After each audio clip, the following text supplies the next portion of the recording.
अल्हम्दुलिल्लाहि रब्बिल आलमीन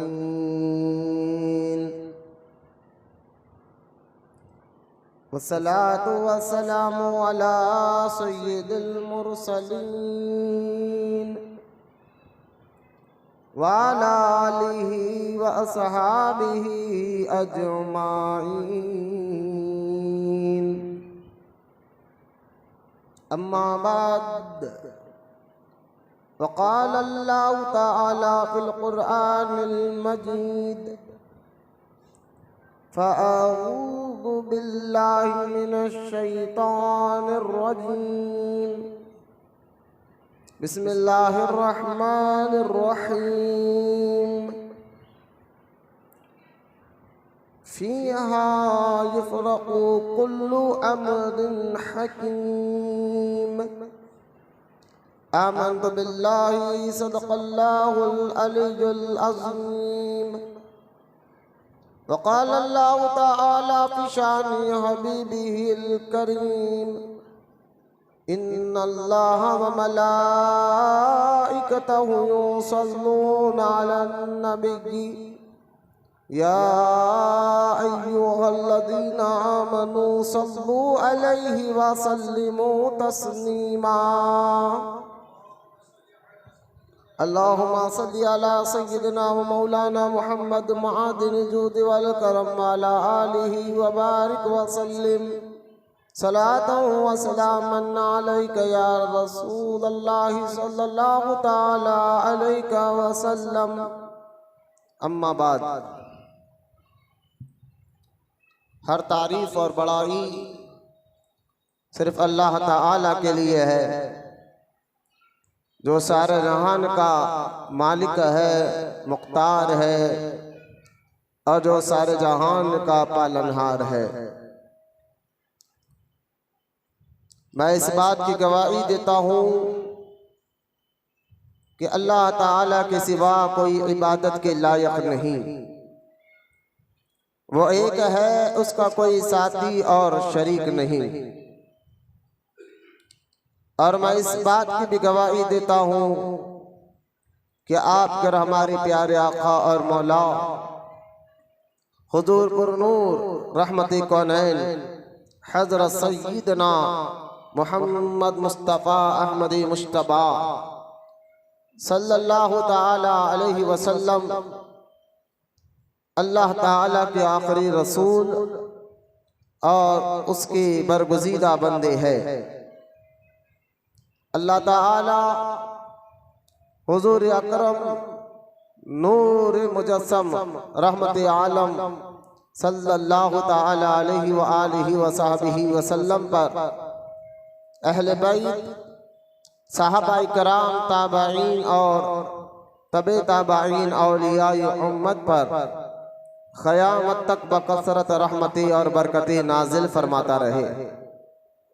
बहुत बस एक मरतबा दुरूद पाक पढ़ लीजिए। अल्लाहुम्मा सल्लि अला सय्यिदिना व मौलाना मुहम्मद मुआदिनिल जूदि वल करम व अला आलिहि व बारिक व सल्लिम सलातन व सलामन अलैका या सय्यदी या हबीबी या रसूलल्लाह सल्लल्लाहु ताला अलैका व सल्लम।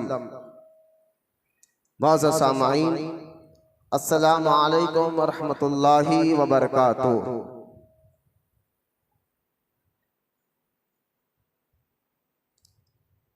आज का ये जुम्मा जो है इंशाअल्लाह ताला शाबान मुअज़्ज़म का मुबारक महीना, इसका ये दूसरा जुम्मा है। तो आज के इस जुम्मे में हम बिलखुसूस आज शबे तौबा, जिसको हम और आप शबे बरात कहते हैं, उसके फ़ज़ाइल हम सुनेंगे। अल्लाह ताला की बारगाह में दुआ अल्लाह हम तमाम को कहने सुनने से ज़्यादा अमल की तौफीक अता फरमाए। क़बल इसके कि मैं शबे बरात के फ़ज़ाइल आपके सामने बयान करूँ कुरान हदीस की रोशनी में, सबसे पहले हम और आप जो है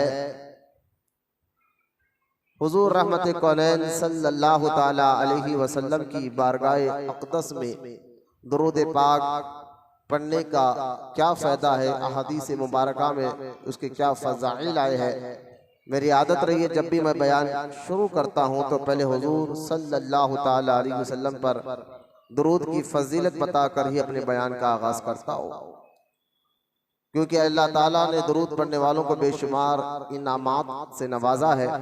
दुरूद पढ़ने वालों को अल्लाह ताला दुनिया और आखिरत में कामयाबी अता फरमाता है। हदीस पाक में आता है, रहमत कौनैन सल्लल्लाहु ताला अलैहि वसल्लम ने इरशाद फरमाया कि जो दुनिया में मुझ पर कसरत से दुरूद पढ़ता है, क़यामत के दिन वो मेरे सबसे ज्यादा करीब रहेगा। तो दुनिया में ज्यादा से ज्यादा दुरूद पढ़ता है वो हुजूर के क़यामत के रोज हुजूर अलैहिस्सलातु वस्सलाम के कुर्ब में रहेगा, करीब में रहेगा। दुरूद पाक पढ़ने से अल्लाह ताला गुनाह भी माफ करता है। दुरूद पढ़ने वालों को अल्लाह ताला नेकियां भी अता फरमाता है। दुरूद पढ़ने वालों को अल्लाह ताला जो है बुलंद दर्जात भी अता फरमाता है। दुरूद पाक के बेशुमार फ़ज़ाइल हदीस पाक में मौजूद है। क़बल इसके कि मैं दुरूद पाक के बारे में और कुछ करूँ, आइए मोहब्बत और अक़ीदत के साथ हम सब प्यारे आका रहमत कौनैन सल्लल्लाहु ताला अलैहि वसल्लम की बारगाह अक़दस में दुरूद पाक का नजराना पेश करें। समझ कर पढ़िए, अल्लाहुम्मा सल्ली अला सय्यिदना मौलाना मुहम्मद मादिन जूदी वल करम वाला आलिहि व बारिक व सल्लिम सलातो व सलामन अलैका या सय्यदी या हबीबी या रसूलल्लाह सल्लल्लाहु ताला अलैका वसल्लम। शाबान मुअज़्ज़म का ये मुबारक महीना चल रहा है और इसका ये दूसरा जुमा है। और इस महीने के मुताल्लिक़ उलमा इकराम बयान फरमाते हैं कि जब ये महीना आ जाए शाबान मुअज़्ज़म का महीना, तो इसकी ये फजीलत है कि शाबान मुअज़्ज़म के महीने में ज़्यादा से ज़्यादा दुरूद पढ़ना चाहिए। वो इसलिए कि शाबान मुअज़्ज़म के इस मुबारक महीने में जो कुरान पाक की ये आयत है, इन्नल्लाहा व मलाइकतहु युसल्लूना अलन नबी, कि जिसमें अल्लाह ताला इरशाद फरमाता है, बेशक मैं और मेरे फरिश्ते हुजूर रहमत कौनैन पर रहमत भेजते हैं। तो लिहाजा ये जो दुरूद पाक की आयत मुबारक कुरान में है, ये शाबान के मुबारक महीने में हुजूर पर नाजिल हुई है। तो ये दुरूद पाक का महीना भी है। और जैसा ही शाबान मुअज़्ज़म का महीना आ जाता तो हमारे और आपके प्यारे आका रहमत कौनैन सल्लल्लाहु ताला अलैहि वसल्लम की ये आदत मुबारक थी कि सरकार शाबान के इस मुबारक महीने में बहुत ज्यादा रोजे रहा करते थे, रोजे रखा करते थे। और कसरत के साथ अहादीस मौजूद है कि सरकार मदीना अलैहिस्सलातु वस्सलाम शाबान के मुबारक महीने में रोजे रहा करते थे। जैसा कि आप देखो उसकी वजह क्या है, जब मालूम किया गया कि हुजूर शाबान के महीने में ज्यादा रोजे क्यों रहते थे, तो उसकी वजह बताते हुए फरमाते हैं कि असल में इस शाबान के महीने के बाद का जो महीना है वो रमजान मुबारक का महीना है।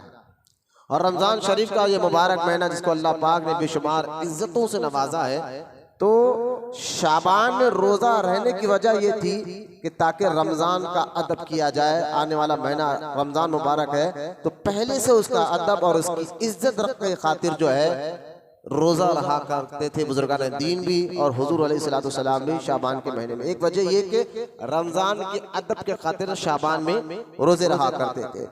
और दूसरी वजह ये है कि शाबान में रोजे रखने से आने वाला महीना जो रमजान शरीफ का है उसमें जो हम रोजे रखते हैं तो ये आदत बन जाती है, तो इंशाअल्लाह अपने आप पर नफ्स पर ज्यादा बोझ महसूस नहीं होगा, क्योंकि जब आदत बन जाती किसी काम की तो फिर वो आने वाले दिनों में वो काम आसान नजर आता है।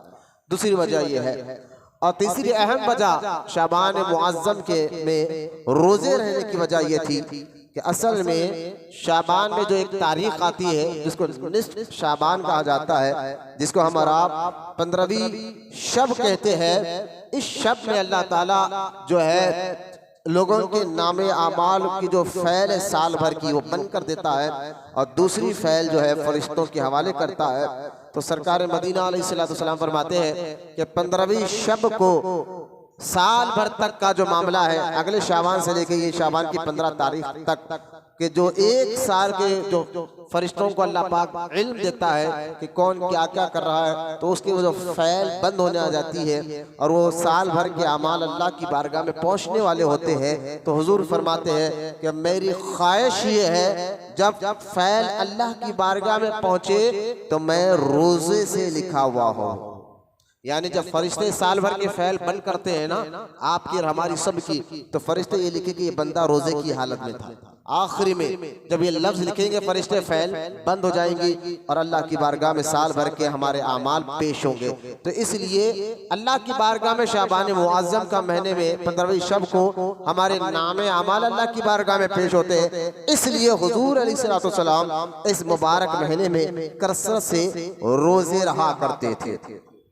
यहाँ तक शाबान मुअज्जम के महीने के मुतालिक मैंने बताया, यहाँ तक हुजूर ने फरमाया जो शाबान मुअज्जम के मुबारक महीने में एक रोजा रखता है, अल्लाह ताला उसको 2 साल के बराबर का इबादत का सवाब अता फरमाता है। 2 साल इबादत करने का सवाब अता फरमाता है। तो खैर रोजे रखना, दुरूद पाक की कसरत करना, ये महीने में अल्लाह ताला उसके रसूल को बहुत ज्यादा पसंद है। और हुजूर रहमत कौनैन सल्लल्लाहु ताला अलैहि वसल्लम बहुत ज्यादा शाबान मुअज्जम के मुबारक महीने में रोजे रहा करते थे। यहाँ बात खत्म करते हुए हुजूर पीरे पीरा मीरे मीरा सैयदना शेख अब्दुल कादिर जिलानी गौसे आजम दस्तगीर रज़ी अल्लाह तआला अन्हु की जो मेरे पास किताब यहाँ सामने रखी हुई है, ये शाबान के मुतालिक गौसे आजम क्या इरशाद फरमाते हैं वो भी सुन लीजिए। गौसे आजम फरमाते हैं शाबान में 5 हुरूफ है। शाबान के लफ्ज में 5 हुरूफ है, शीन, ऐन, बा, अलीफ और नून। ये 5 हुरूफ शाबान में है। तो गौसे आजम इन 5 वर्ष को, 5 हुरूफ को अलग अलग कर कर एक प्यारी तफसीर गौसे आजम बयान फरमाते हैं। गौसे आजम फरमाते हैं कि शीन से मुराद शर्फ है, यानी जो शाबान मुअज्जम की इज्जत करता है, अदब करता है, नेकिया करता है और रोजे रखता है, दुरूद पाक की कसरत करता है, ये शाबान के मुबारक महीने में कसरत से अल्लाह ताला की इबादत को और बढ़ा देता है। तो अल्लाह ताला उसको शर्फ अता फरमाता है। शर्फ का माना है बुलंदी, शर्फ का माना इज्जत। लिहाजा शर्फ यानी गौसे आजम फरमाते हैं कि जो 5 हुरूफ है शाबान के, शीन से मुराद शर्फ का है, आइन से मुराद शाबान का जो लफ्ज है उसमें दूसरा लफ्ज आता है शीन के बाद आइन। तो गौसे आजम फरमाते हैं ऐन से मुराद उलूह का है।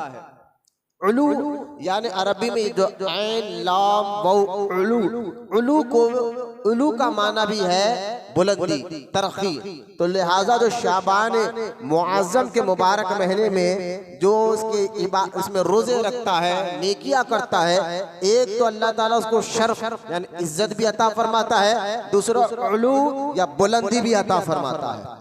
और फिर गौसे आजम फरमाते हैं कि शाबान का जो तीसरा लफ्ज है बा, शीन आइन बा, तो बा से मुराद एहसान और भलाई। जो शख्स इसमें खूब नेकिया करता है अल्लाह ताला उस पर एहसान फरमाता है और उसको भलाई करने वालों के उसमें नाम लिख दिया जाता है कि ये बड़ा नेक आदमी है, अच्छे काम, भलाई करने वाले काम वाला आदमी है। फिर गौसे आजम फरमाते हैं शाबान का एक लफ्ज है अलीफ, अलीफ से मतलब उल्फत, मोहब्बत। तो जो शाबान के महीने की इज्जत करता है, ताज़ीम करता है, नेकिया करता है, रोजे रखता है, अल्लाह ताला उसको अपने और अपने महबूब की मोहब्बत अता फरमाता है। वो अल्लाह का महबूब बन जाता है, उल्फत उसको अता की जाती है, मोहब्बत अता की जाती है। फिर आखिरी लफ्ज है गौसे आजम फरमाते हैं शाबान का कि नून।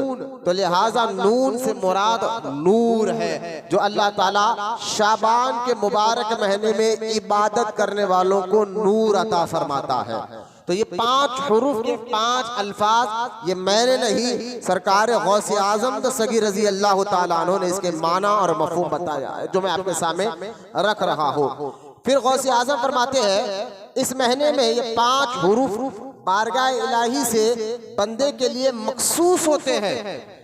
इस माह में नेकियों के दरवाजे यानी शाबान के मुबारक महीने में नेकियों के दरवाजे खोल दिए जाते हैं, बरकतों का नुज़ूल होता है, खताओं को माफ किया जाता है, यहाँ तक के रसूलुल्लाह पर दुरूद की कसरत की जाती है, कसरत से दुरूद पर दुरूद भेजा जाता है, क्योंकि ये महीना यानी शाबान का महीना दुरूद पढ़ने वाला महीना है। ये सारी बातें हुजूर सैयदना गौसे आज़म द सगीर रज़ी अल्लाह ताला अन्हु बयान फरमाते हैं। फिर आगे आप देखें गौसे आज़म द सगीर शाबान मुअज़्ज़म के इस मुबारक महीने के मुतालिक कुछ आगे बयान करते हुए गौसे आज़म फरमाते हैं कि देखो कुरान में अल्लाह ताला इरशाद फरमाता है। अब यहाँ तक तो गौसे आज़म ने शाबान के मुबारक महीने की फजीलत को बयान फरमाया, उन 5 हुरूफ से अल्लाह ताला उनको क्या क्या नेकी अता फरमाता है, रुतबे अता फरमाता है। जो इस महीने में जो नेक काम करते हैं, रोजे रखते हैं और नेकी के काम को बढ़ा देते हैं, गौसे आज़म फरमाते अल्लाह ताला उनको शर्फ अता फरमाता है। गौसे आज़म फरमाते अल्लाह ताला उनको इज्जत अता फरमाता है, उनको बुलंदी अता फरमाता है, उनको उल्फत अता फरमाता है और अल्लाह ताला उनको नूर अता फरमाता है।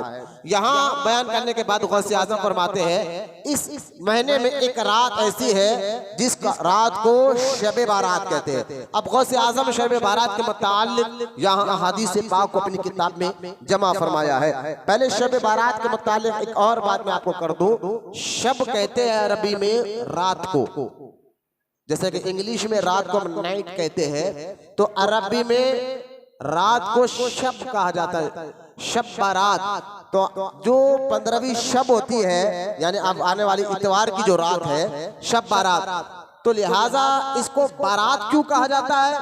तो एक तो शब यानी दिन या रात को कहा जाता है, शब बारात। बारात का माना क्या है?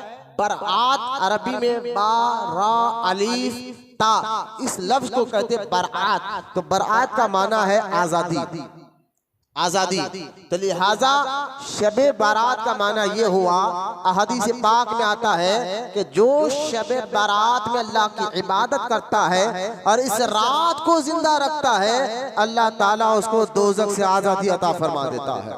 इसलिए इसको शबे बारात भी कहा जाता है। और शबे बारात का एक और नाम है शबे तौबा, यानी ये शबे बारात, बारात का माना नजात वाली रात, शबे तौबा।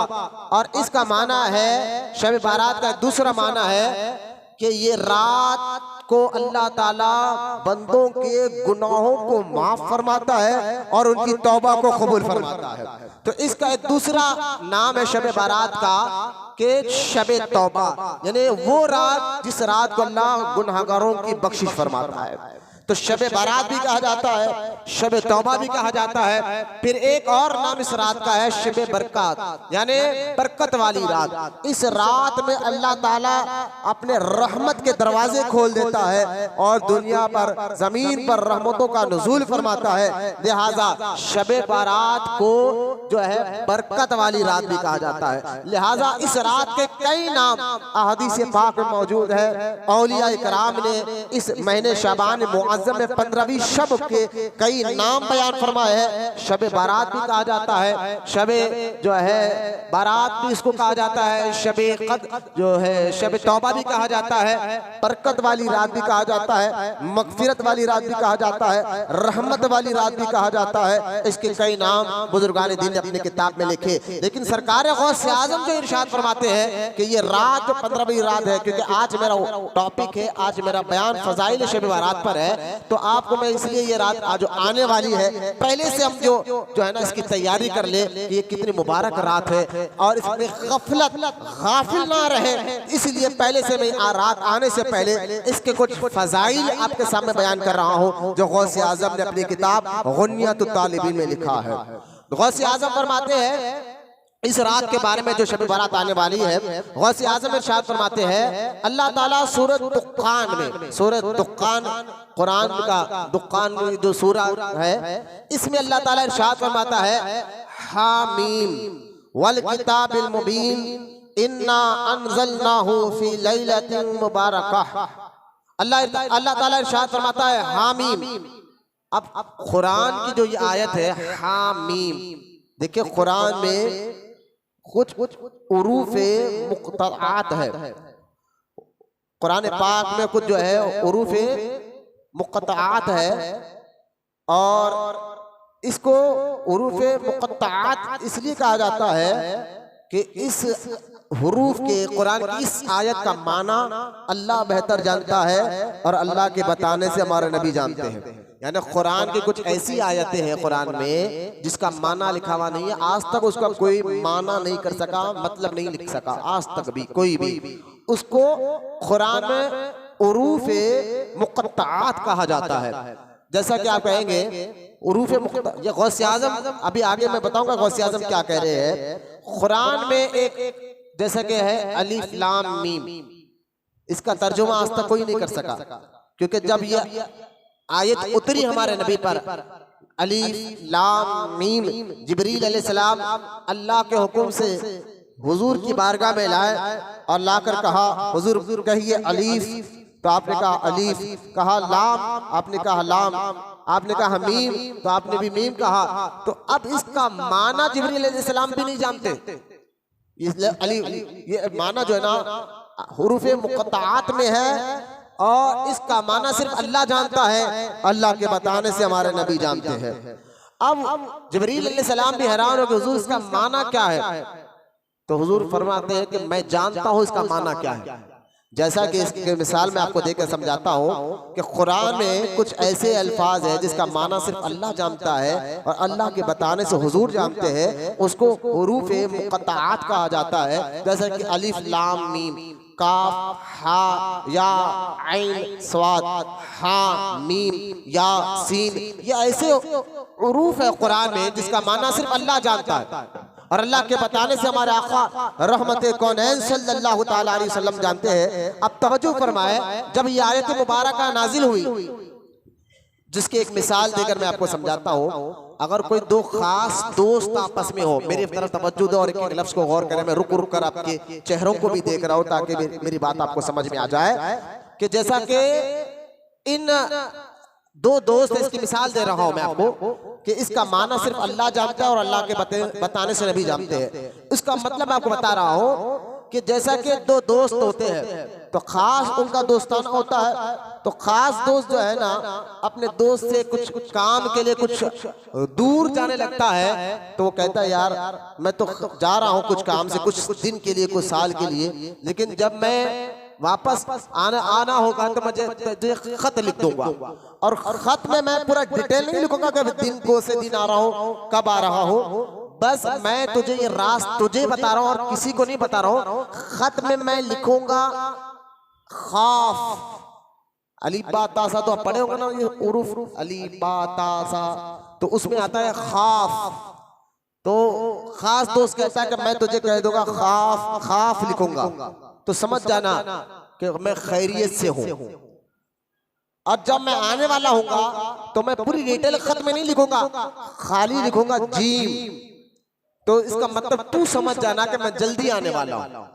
अब वो दोस्त चला गया और कुछ साल के बाद उसका एक खत आया, मुरीदों ने लाकर अपने उस्ताद अपने पीर को एक खत दिया, हुजूर आपके खास दोस्त का एक खत आया है, इसमें सिर्फ लिखा हुआ कुछ भी नहीं है, बस इसमें खाफ लिखा हुआ है। तो पीर साहब कहते हैं मैं जानता हूं इसका मतलब क्या है, मैं जानता हूं इसका मतलब क्या है। अब मुरीद हैरान हो गए क्योंकि मुरीद को तो ये राज नहीं पता था ना, दोनों में खास बात हुई थी, तो लिहाजा उस्ताद साहब ने कहा मैं जानता हूं इसका माना क्या है। फिर कुछ साल के बाद एक और खत आया और उसमें लिखा हुआ था जीम। अब वो मुरीदों ने खोल के देखा तो उसमें खाली जीम लिखा हुआ है, लिहाजा जाकर दिया, हुजूर इसमें भी कुछ लिखा नहीं, खाली जीम लिखा हुआ है। तो उस्ताद कह रहे हैं मैं जानता हूं इसका मतलब क्या है, मैं जानता हूं इसका मतलब क्या है। तो इसी तरह ये मिसाल मैं आपको इसलिए दे रहा हूं, कुरान में जब जिब्रील अलैहिस्सलाम ने आकर कहा हुजूर कहिए अलीफ, हुजूर ने फरमाया मैं जानता हूं इसका मतलब क्या है। कहा कहिए लाम, कहा हुजूर फरमाते हैं मैं जानता हूं इसका मतलब क्या है। कहिए मीम, तो हुजूर फरमाते हैं मैं जानता हूं जिब्रील इसका मतलब क्या है। तो जो लफ्ज जिब्रील को भी नहीं मालूम है उसका माना वो अल्लाह के बताने से हमारे नबी जानते हैं। तो उसको उरूफ मुक़त्ताआत कहा जाता है कुरान में। कुरान में 3 किस्म की आयतें हैं। जरा इस नॉलेज को भी ज़हन में रखिए आप। आज हम फिल्म स्टारों के बारे में जानते हैं, क्रिकेटरों के बारे में जानते हैं, रेसलिंग के स्टारों के बारे में जानते हैं। जो कलाम कुरान पाक हमारे पास घरों में मौजूद होता है, जिसका हम इज्जत करते हैं, मोहब्बत करते हैं, अदब करते हैं, जिसको देखना भी इबादत है, पढ़ना भी इबादत है, छूना भी इबादत है, वो कुरान पाक की थोड़ी अहमियत को आप समझिए। कुरान पाक में जो है ना 3 किस्म के सब्जेक्ट है, 3 किस्म की आयत है। उन 3 किस्म की आयत क्या है कुरान पाक में, मैं आपको बताता हूँ, सुने। कुरान पाक की 3 किस्म की आयत। कुरान की 1 किस्म की आयत में अल्लाह ताला ने मुसलमानों को, अहले ईमान को अकीदे के बारे में सिखाया, तौहीद के बारे में सिखाया। तो कुरान में आपको तौहीद के बारे में बताया जाएगा, नबियों और रसूलों के बारे में बताया जाएगा, फरिश्तों के बारे में बताया जाएगा, जन्नत के बारे में बताया जाएगा, दोज़ख के बारे में बताया जाएगा। लिहाजा कुरान में जो 3 सब्जेक्ट है, उनमें से पहला सब्जेक्ट कुरान अकीदा सिखाता है। पहला सब्जेक्ट कुरान अकीदा सिखाता है, क्योंकि शबे बारात के बारे में एक रिवायत ये भी है कि शबे बारात को अल्लाह ताला ने कुरान को लोहे महफूज से पहली आसमान पर, एकदम कुरान को पहले आसमान पर रखा। लोहे महफूज क्या है? हदीस पाक आप पढ़कर देखे, हदीसों में आता है। बच्चों को भिजा दो, फौरन बच्चों को भिजा दो, बाहर भिजा दो। दुरूद पाक पढ़िए एक मरतबा। अल्लाहुम्मा सल्ली अला सय्यिदिना मुहम्मद मादिन जुद वल करम बारिक वसल्लिम सलातु व सलाम अलैका या रसूलल्लाह सल्लल्लाहु तआला अलैहि वसल्लम। ना समझ छोटे बच्चों को लाना मस्जिद में मना है, ये भी दीन है। 4 साल की कम उम्र के बच्चों, जिनको भी मस्जिद के आदाब नहीं जानते, मस्जिद के बारे में वो बच्चे नहीं जानते, जिनको इतना शऊर नहीं है, इतनी अक्ल नहीं है, ऐसे नासमझ बच्चों को मस्जिद में लाना मना किया गया है हदीस पाक में। लिहाजा इसका भी ख्याल रखा करें, मस्जिदों की इज्जत करें, मस्जिदों से मोहब्बत करें। मैं आपको एक नॉलेज दे रहा हूँ कि एक रिवायत में ये आता है कि शबे बारात को कुरान लोहे महफूज से पहले आसमान पर एक जगह है, उसको बैतुल इज्जत कहा जाता है। बैतुल इज्जत, तो लोहे महफूज से पहले आसमान पर जो कुरान उतारा गया, रखा गया बैतुल इज्जत के मुकाम पर, वो शबे बारात की रात थी। तो इसीलिए मैं आज आपके सामने ये बारे में भी आपको सामने रखना हो कि कुरान की भी जरा अहमियत आप सुनिए, समझिए। तो कुरान शबे बारात की रात को बैतुल इज्जत में कुरान है। तो कुरान हमें सिखाता क्या है, कुरान हमें बताता क्या है, समझाता क्या है? तो कुरान हमें 3 सब्जेक्ट देता है, 3 सबक हमें सिखाता है कुरान। कुरान की कुछ पहला सब्जेक्ट क्या है, जिसमें कुरान हमें अकीदा सिखाता है।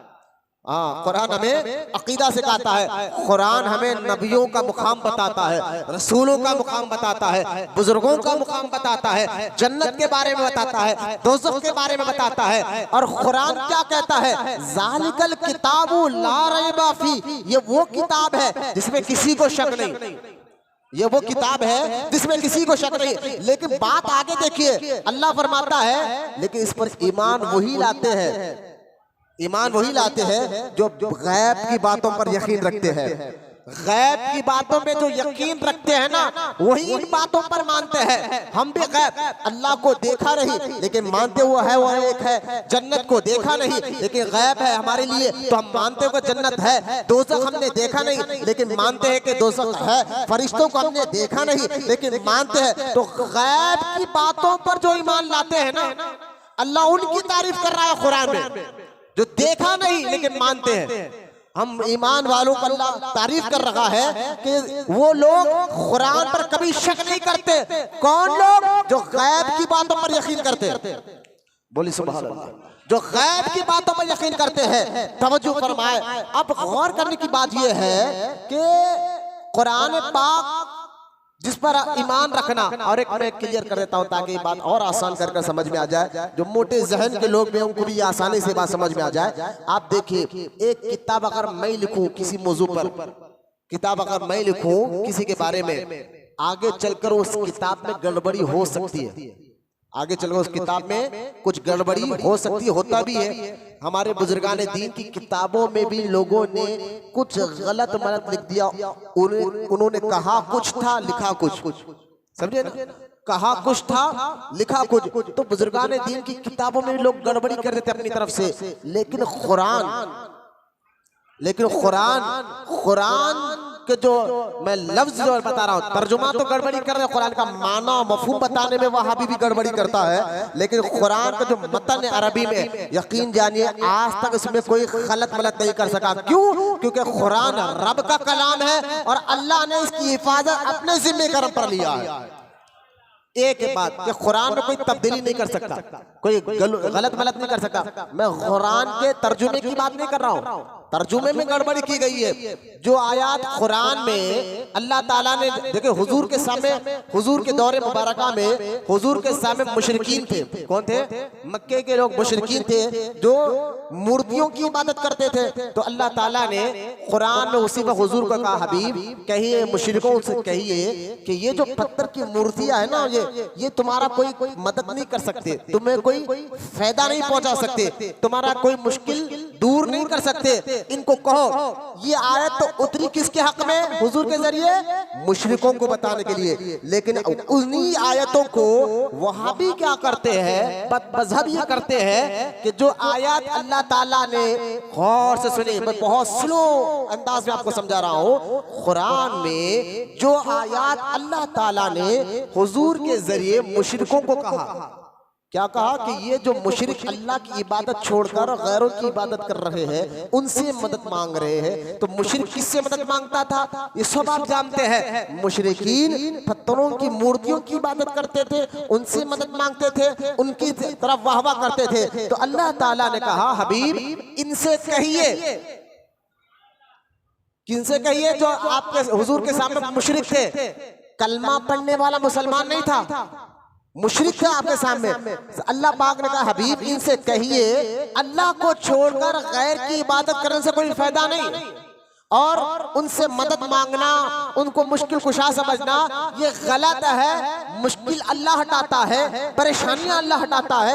ये आयत तो उतरी थी बुतों के बारे में। तो वहाबी क्या करे, आगे चलकर इसका तर्जुमा यूं कर रहे हैं, जो आयत मुशरिकों के बारे में उतरी, वो हम अगर दरगाह को चले गए या बुजुर्गान दीन के आस्थानों पर चले गए, तो वहाबियों ने ये किया कि देखो तुम अल्लाह को छोड़कर गौसे आजम से मदद मांगते हो, तुम अल्लाह को छोड़कर गरीबनाज से मदद मांगते हो, तुम अल्लाह से छोड़कर यूसुफ शरीफ बाबा से मदद मांगते हो, तुम अल्लाह को छोड़कर हुसैन बिन अहमद शहीद से मदद मांगने आए हो, ये शिर्क है। जब उनसे पूछा गया, अच्छा भाई ये गलत है, कहाँ लिखा हुआ है? बोले कुरान में लिखा हुआ है। फिर वो आयत पढ़ते हैं जो आयत अल्लाह ताला ने ईमान वालों के लिए नहीं, मुशरिकों के बारे में उतारा, जो आयत हमारे लिए नहीं, मुशरिकों के बारे में अल्लाह पाक ने उतारा, वो आयत उतरते हैं। तो मैं इनसे पूछता हूँ, वहां मुशरिक थे, वो लोग अल्लाह को छोड़कर मूर्तियों की इबादत कर रहे थे, और हम अल्लाह वालों से मोहब्बत करते, उनकी इबादत नहीं करते, इबादत अल्लाह की करते हैं।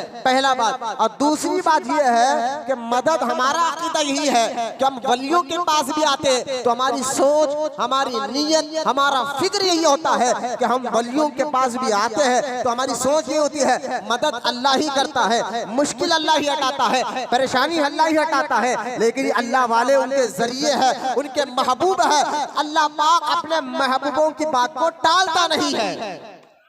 बोले मोहम्मद से सुभान अल्लाह। तो कब आके हम दरगाह में जाकर इबादत कर रहे हैं, ये बात बताए। थोड़ा अपनी अक्ल से आप भी सोचिए ना, क्या हम क्या दरगाह शरीफ में आकर उनके माज़अल्लाह उस अल्लाह के वली की हम इबादत करते हैं? ना ना ना, बल्कि हमारा यकीन ये होता है ये अल्लाह के महबूब बंदे हैं, अल्लाह के महबूब बंदे हैं, और अल्लाह की अता से हमारी मदद करते हैं। यानी ऐसे कुरान की कई आयत है, जैसे कि उसका मैं आपको प्रूफ देता हूँ। हमारे लिए आयत जो है सूरह तहरीम में एक आयत है, अल्लाह फरमाता है, हुवा मौलाहु व जिब्रीलु व सालिहुल मुमिनीन, हुवा मौलाहु व जिब्रीलु व सालिहुल मुमिनीन। मतलब क्या है? अल्लाह फरमाता है, हबीब हुआ मौला, मौला का एक माना मदद करना, मौला का एक माना क्या है? मदद करना।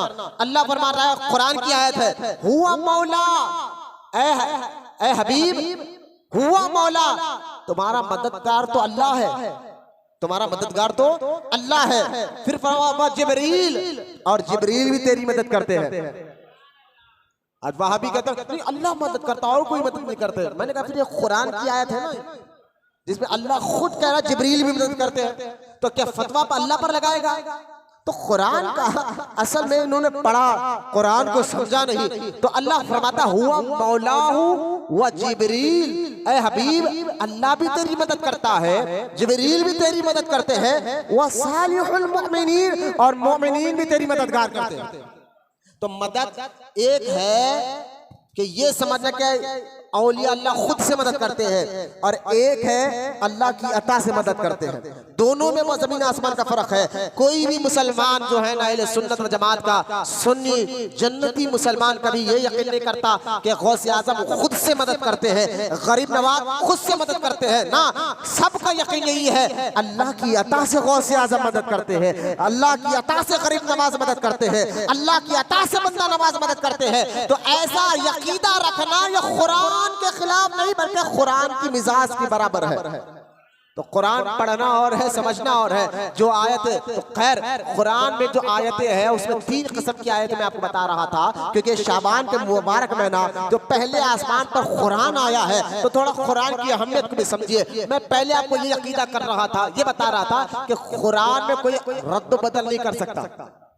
कुरान में कोई, मैं फिर कह रहा हूँ, तर्जुमे की बात नहीं कर रहा हूँ। कुरान का जो अरबी मतन है, जैसे कि बिस्मिल्लाहिर्रहमानिर्रहीम अल्हम्दुलिल्लाहि रब्बिल आलमीन, ये जो अरबी मतन है ना, इसमें कोई रद्द बदल नहीं कर सकता। क्यों? क्योंकि इसकी हिफाजत अल्लाह अपने जिम्मे करम पर लिया है, पहली बात। और दूसरी बात यह है, कुरान के बारे में समझिए आप, और कुरान के इस अहमियत को अपने जहनों में ठाइए कि कुरान जो है ना, इसमें अल्लाह ताला ने हर चीज का इल्म रखा है। हाँ, कुरान में हर चीज का इल्म है बाबा। आप अगर आज से, मैंने थोड़े दिन पहले जुमा में या इतवार के बयान में भी कहा था, आज से 300 साल पहले, 250-300 साल पहले एक बंदा जब मदरसे में दाखिल होता था तो हाफिज तो बनता था, आलिम तो बनता था, साथ में डॉक्टर भी बनता था, साथ में साइंटिस्ट भी बनता था, फिजिक्स भी इसको पढ़ाया जाता था, वो दुनिया का हर उलूम सीखता था। जबकि सिर्फ मदरसे में कुरान पढ़ा जाता है, लेकिन कुरान के जरिए वो साइंसदान भी बनता था, कुरान के जरिए वो डॉक्टर भी बनता था, कुरान के जरिए वो फिजिक्स भी जानता था। ये बात आप समझिए। इसलिए आप गौर करें, जब 300 साल पहले यूरोप मुमालिक में पहला कॉलेज बना, मेडिकल कॉलेज, जहां बच्चों को जो है डॉक्टर बनाया जाता है, जब ऐसा कॉलेज बना, तारीख गवाह है, जब उन यूरोप के लोगों जिसमें यहूद और नसारा थे, उन्होंने देखा भाई कॉलेज तो हमने बना दिया, पढ़ाए कैसा? तो यकीन जानिए, हमारे एक बुजुर्ग की लिखी हुई किताब थी तिब पर, यानी बीमारियों पर और उसके इलाज पर एक किताब थी। उन्होंने उस किताब को लिया, उसका इंग्लिश में ट्रांसलेशन कर कर लोगों को पढ़ाया।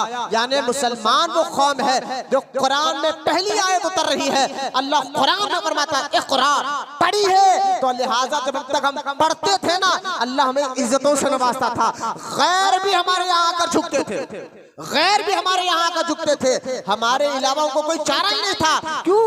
कि कुरान हमारे नबी पर उतरा है। कुरान वो कलाम है रब का, जिसमें अल्लाह ताला ने हर चीज का इल्म रखा है, हर चीज का इल्म रखा है। आप बताइए कि जैसा कि आप गौर करें, मैं आपको बताना चाहता हूँ, एक साइंसदान ने, एक आलिम दीन से कहा था, एक साइंटिस्ट ने, कि तुम्हारा ये दावा है कि कुरान में अल्लाह ने हर चीज का इल्म रखा। हमने कहा हाँ, बोलो सुभान अल्लाह।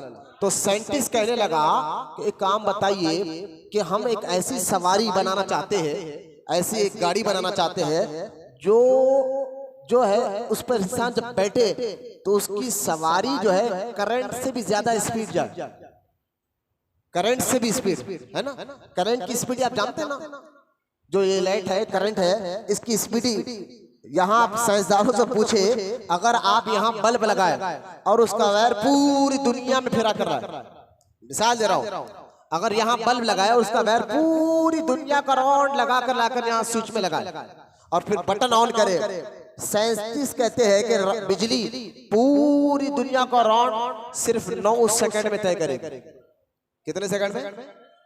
मिसाल दे रहा हूं बिजली की रफ्तार के बाद, ताकि आपको समझ में आ जाए कि बिजली की रफ्तार कैसी होती है। कि 9 सेकंड में ये करंट बना इंसानों ने ना, बनाया हम आप जैसे इंसान ने, इसको पढ़ाया जाता है। जो कॉलेज यूनिवर्सिटी के जो बच्चे हैं, मैं ये जो बात मैं कह रहा हूँ उनको तो ये बात वजन नजर नहीं आएगी, क्योंकि कॉलेज में पढ़ाया जाता है, यूनिवर्सिटी में ये बात बताई जाती है, समझाई जाती है कि करंट बड़ी स्पीड से जाता है। तो लिहाजा जब करंट इतनी स्पीड से जाता है तो एक साइंटिस्ट ने एक आलिम से पूछा कोई ऐसी सवारी है जो करंट से ज्यादा स्पीड जाए और इसका जिक्र कुरान में हो।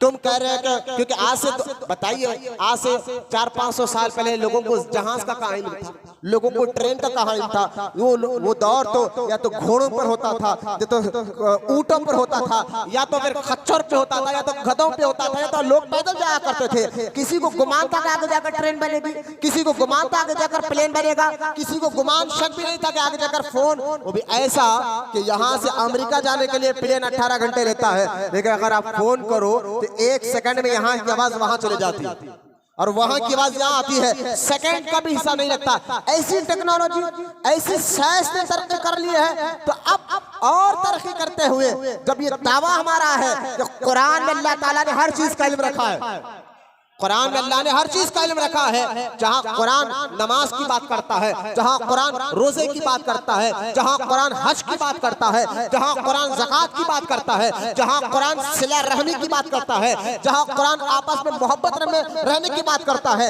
जहां कुरान जो है आपको बताता है कि माँ बाप का हक क्या है, भाई का हक क्या है, रिश्तेदारों का हक क्या है, पड़ोसी का हक क्या है। कुरान ये सारी बातें तो बताता है कि खानदान में सुधार कैसे ला जाए, माशरे में सुधार कैसे लाना चाहिए, सोसाइटी कैसी बनना चाहिए। कुरान जहां ये तमाम बातों का जिक्र करता है, तवज्जो फरमाए, कुरान सूरज के बारे में बताता है, कुरान तारों के बारे में बताता है, कुरान चांद के बारे में बताता है, कुरान समंदर के बारे में भी बताता है।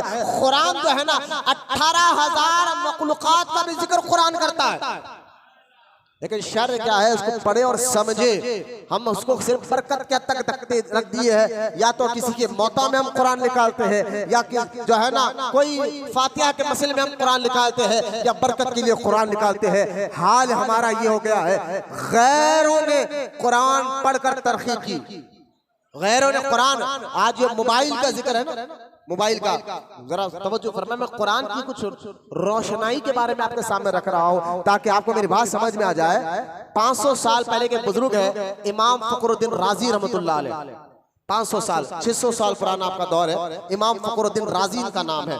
इनका मज़ार आज भी निशापुर में है। इमाम फखरुद्दीन राजी रहमतुल्लाह अलैह, शेख नजमुद्दीन मुतवक्किल रहमतुल्लाह अलैह, हजरत फरीदुद्दीन अत्तारी रहमतुल्लाह ताला अलैह, जो अहले इल्म है, ये बड़े बड़े बुजुर्ग गुजरे हैं। जब हिलाकू खा तातारियों का दौर था, जब ख्वाजा कुतुबुद्दीन बख्तियार काकी, जो ख्वाजा गरीब नवाज के खलीफा है, ख्वाजा कुतुबुद्दीन बख्तियार काकी रहमतुल्लाह ताला अलैह, तो उन्होंने ख्वाजा कुतुबुद्दीन बख्तियारी काकी के दौर में एक हिलाकू खा बहुत बड़ा डाकू गुजरा है। आप पढ़कर देखेंगे हिलाकू खा तातारी जिसको कहते हैं, जिसने बगदाद के मुसलमानों को तहस नहस कर दिया था, इराक के, ईरान के, मुल्क शाम के और बुखारा के, जिसमें कई बुजुर्गान दीन को इन डाकुओं ने कत्ल कर दिया था, शहीद कर दिया था। उनमें इमाम फखरुद्दीन राजी भी है और इनकी किताब है तफसीर कबीर। कुरान इनकी किताब है तफसीर कबीर, याद रखे। और आज भी उस किताब लिखा 600 साल पहले, आज तक लोग मदरसे में उस किताब को पढ़कर फायदा उठा रहे हैं। लिखा 600 साल पहले, ये हुजूर के गुलामों का इल्म है, ये गौसे आजम के गुलामों का इल्म है। अभी मैं गौसे पाक को पढ़ा नहीं, मेरे सामने किताब गौसे आजम की लिखी रखी है, लेकिन मैं आपको कुरान को समझाने के लिए बातें दूर से ला रहा हूँ कि कुरान में अल्लाह ने हर चीज का इल्म रखा है। कुरान में अल्लाह है हर चीज का इल्म रखा है।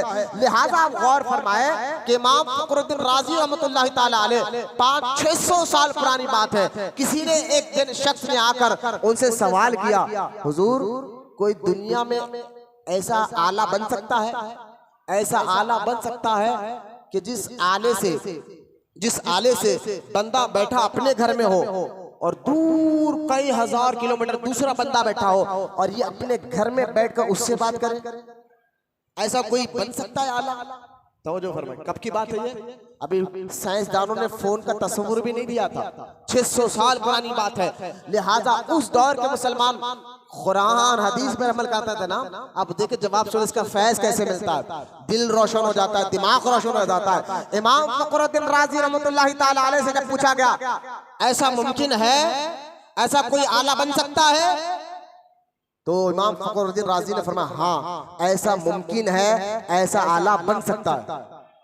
अब लोग हैरान हो गए कि वो इसका सबूत क्या है, तो आपने इमाम फखरुद्दीन राजी ने फरमाया इसका सबूत भी कुरान में है। बोलो ना सुभान अल्लाह। इसका सबूत कुरान में, कुरान से निकाल कर बताया कि एक बंदा अपने घर में बैठा हो और हजारों लाखों मील दूर जो है दूसरा बंदा बैठा हो, तो ये बंदा उससे बात कर सकता है। उस दौर में बताया ना साइंस तरक्की कर चुकी थी, ना साइंस का नामो निशान था, ना फोन का लोग तस्वीर करते थे, लेकिन बताया कैसे उस बुजुर्ग ने कुरान से। समझिए अब आप समझे, कुरान सिर्फ नमाज, रोजा, हज, ज़कात, अकीदा ये सारी बातें तो कुरान बताता है, लेकिन कुरान में फिजिक्स का भी जिक्र है, कुरान में साइंस का भी जिक्र है, कुरान में चांद तारों का भी जिक्र है। कुरान हर चीज का इल्म रखता है। क्यों? क्योंकि बंदों का नहीं, रब का कलाम है। अल्लाह का कलाम है और रब का कलाम है, तो उसका कलाम भी तो उसके शान के मुताबिक है ना, उसका कलाम भी उसके शान के मुताबिक है। अब आप कहेंगे 600 साल पहले वो बुजुर्ग ने कुरान से कैसे जवाब दिया उनको कि फोन बनेगा, तो आपने फरमाया, अब वो बुजुर्ग ने फरमाया सुनो कि तुमने यह सूरह असहाबे जो है ना कुरान में आसिफ बिन बरकिया का वाकया पढ़ा 19 पारे सूरह नमल में। लोगों ने कहा हाँ आसिफ बिन बरकिया का हमने वाकया पढ़ा, क्या तुमने नहीं देखा कि आसिफ बिन बरकिया ने एक तख्त को जो वहां से कई मील दूर था उसको देखा भी और वहां से बात भी किया, उठाकर यहाँ पर भी लाकर बता 1 सेकंड के अंदर। तो कुरान में जिक्र है पलक झपकने करने से पहले हाँ बोले हाँ। तो इमाम फखरुद्दीन राजी कहते हैं अल्लाह ने जो अपने कलाम में बुजुर्गों की करामत का जिक्र किया है ना, ये करामत बता रही है आगे चलकर इस दुनिया में एक ऐसा आला बनेगा। बोलो ना सुभान अल्लाह। ऐसा आला बनेगा जब एक बंदा अपने घर में बैठकर और हजारों मील दूर दूसरे बंदे से बात करेगा। तो मैं आपको यही तो समझा रहा हूँ, कुरान में अल्लाह ने हर चीज का इल्म रखा है। अब आपको मैं बता रहा था सवारी के बारे में, जब वालिम से पूछा गया कि भाई तुम कह रहे हो तुम्हारा ये दावा कि फोन जो बना है कुरान को देखकर बना है, बिल्कुल दुरुस्त है। गाड़ियां, प्लेन जो बने हैं ये कुरान को देखकर बने हैं, ये राज नहीं बल्कि हकीकत है। हमारे उलमा ने साइंटिस्टों को कहा है कि हाओ हिम्मत है तो सामने बैठकर बात करो। हम बताते हैं कि सारे यानी यूं समझेंगे थ्योरी जो है ना कुरान है, जब तक थ्योरी ना हो, जो लोग बच्चे पढ़ते हैं जब तक थ्योरी ना हो बनाने का तस्वूर भी नहीं आता, तो थ्योरी कुरान है, प्रैक्टिकल जो साइंस है। मैंने कहा ये सारी तरक्की आप जो देख रहे हैं कि फोन बन रहे हैं, प्लेन बन रहे हैं, एक से एक सवारी बन रही है, इस पर ताज्जुब कभी मत करें। इसको देने वाली थ्योरी अल्लाह का कलाम कुरान पाक है। बोले मोहब्बत सुभान अल्लाह, कुरान की मोहब्बत में बोलिए सुभान अल्लाह।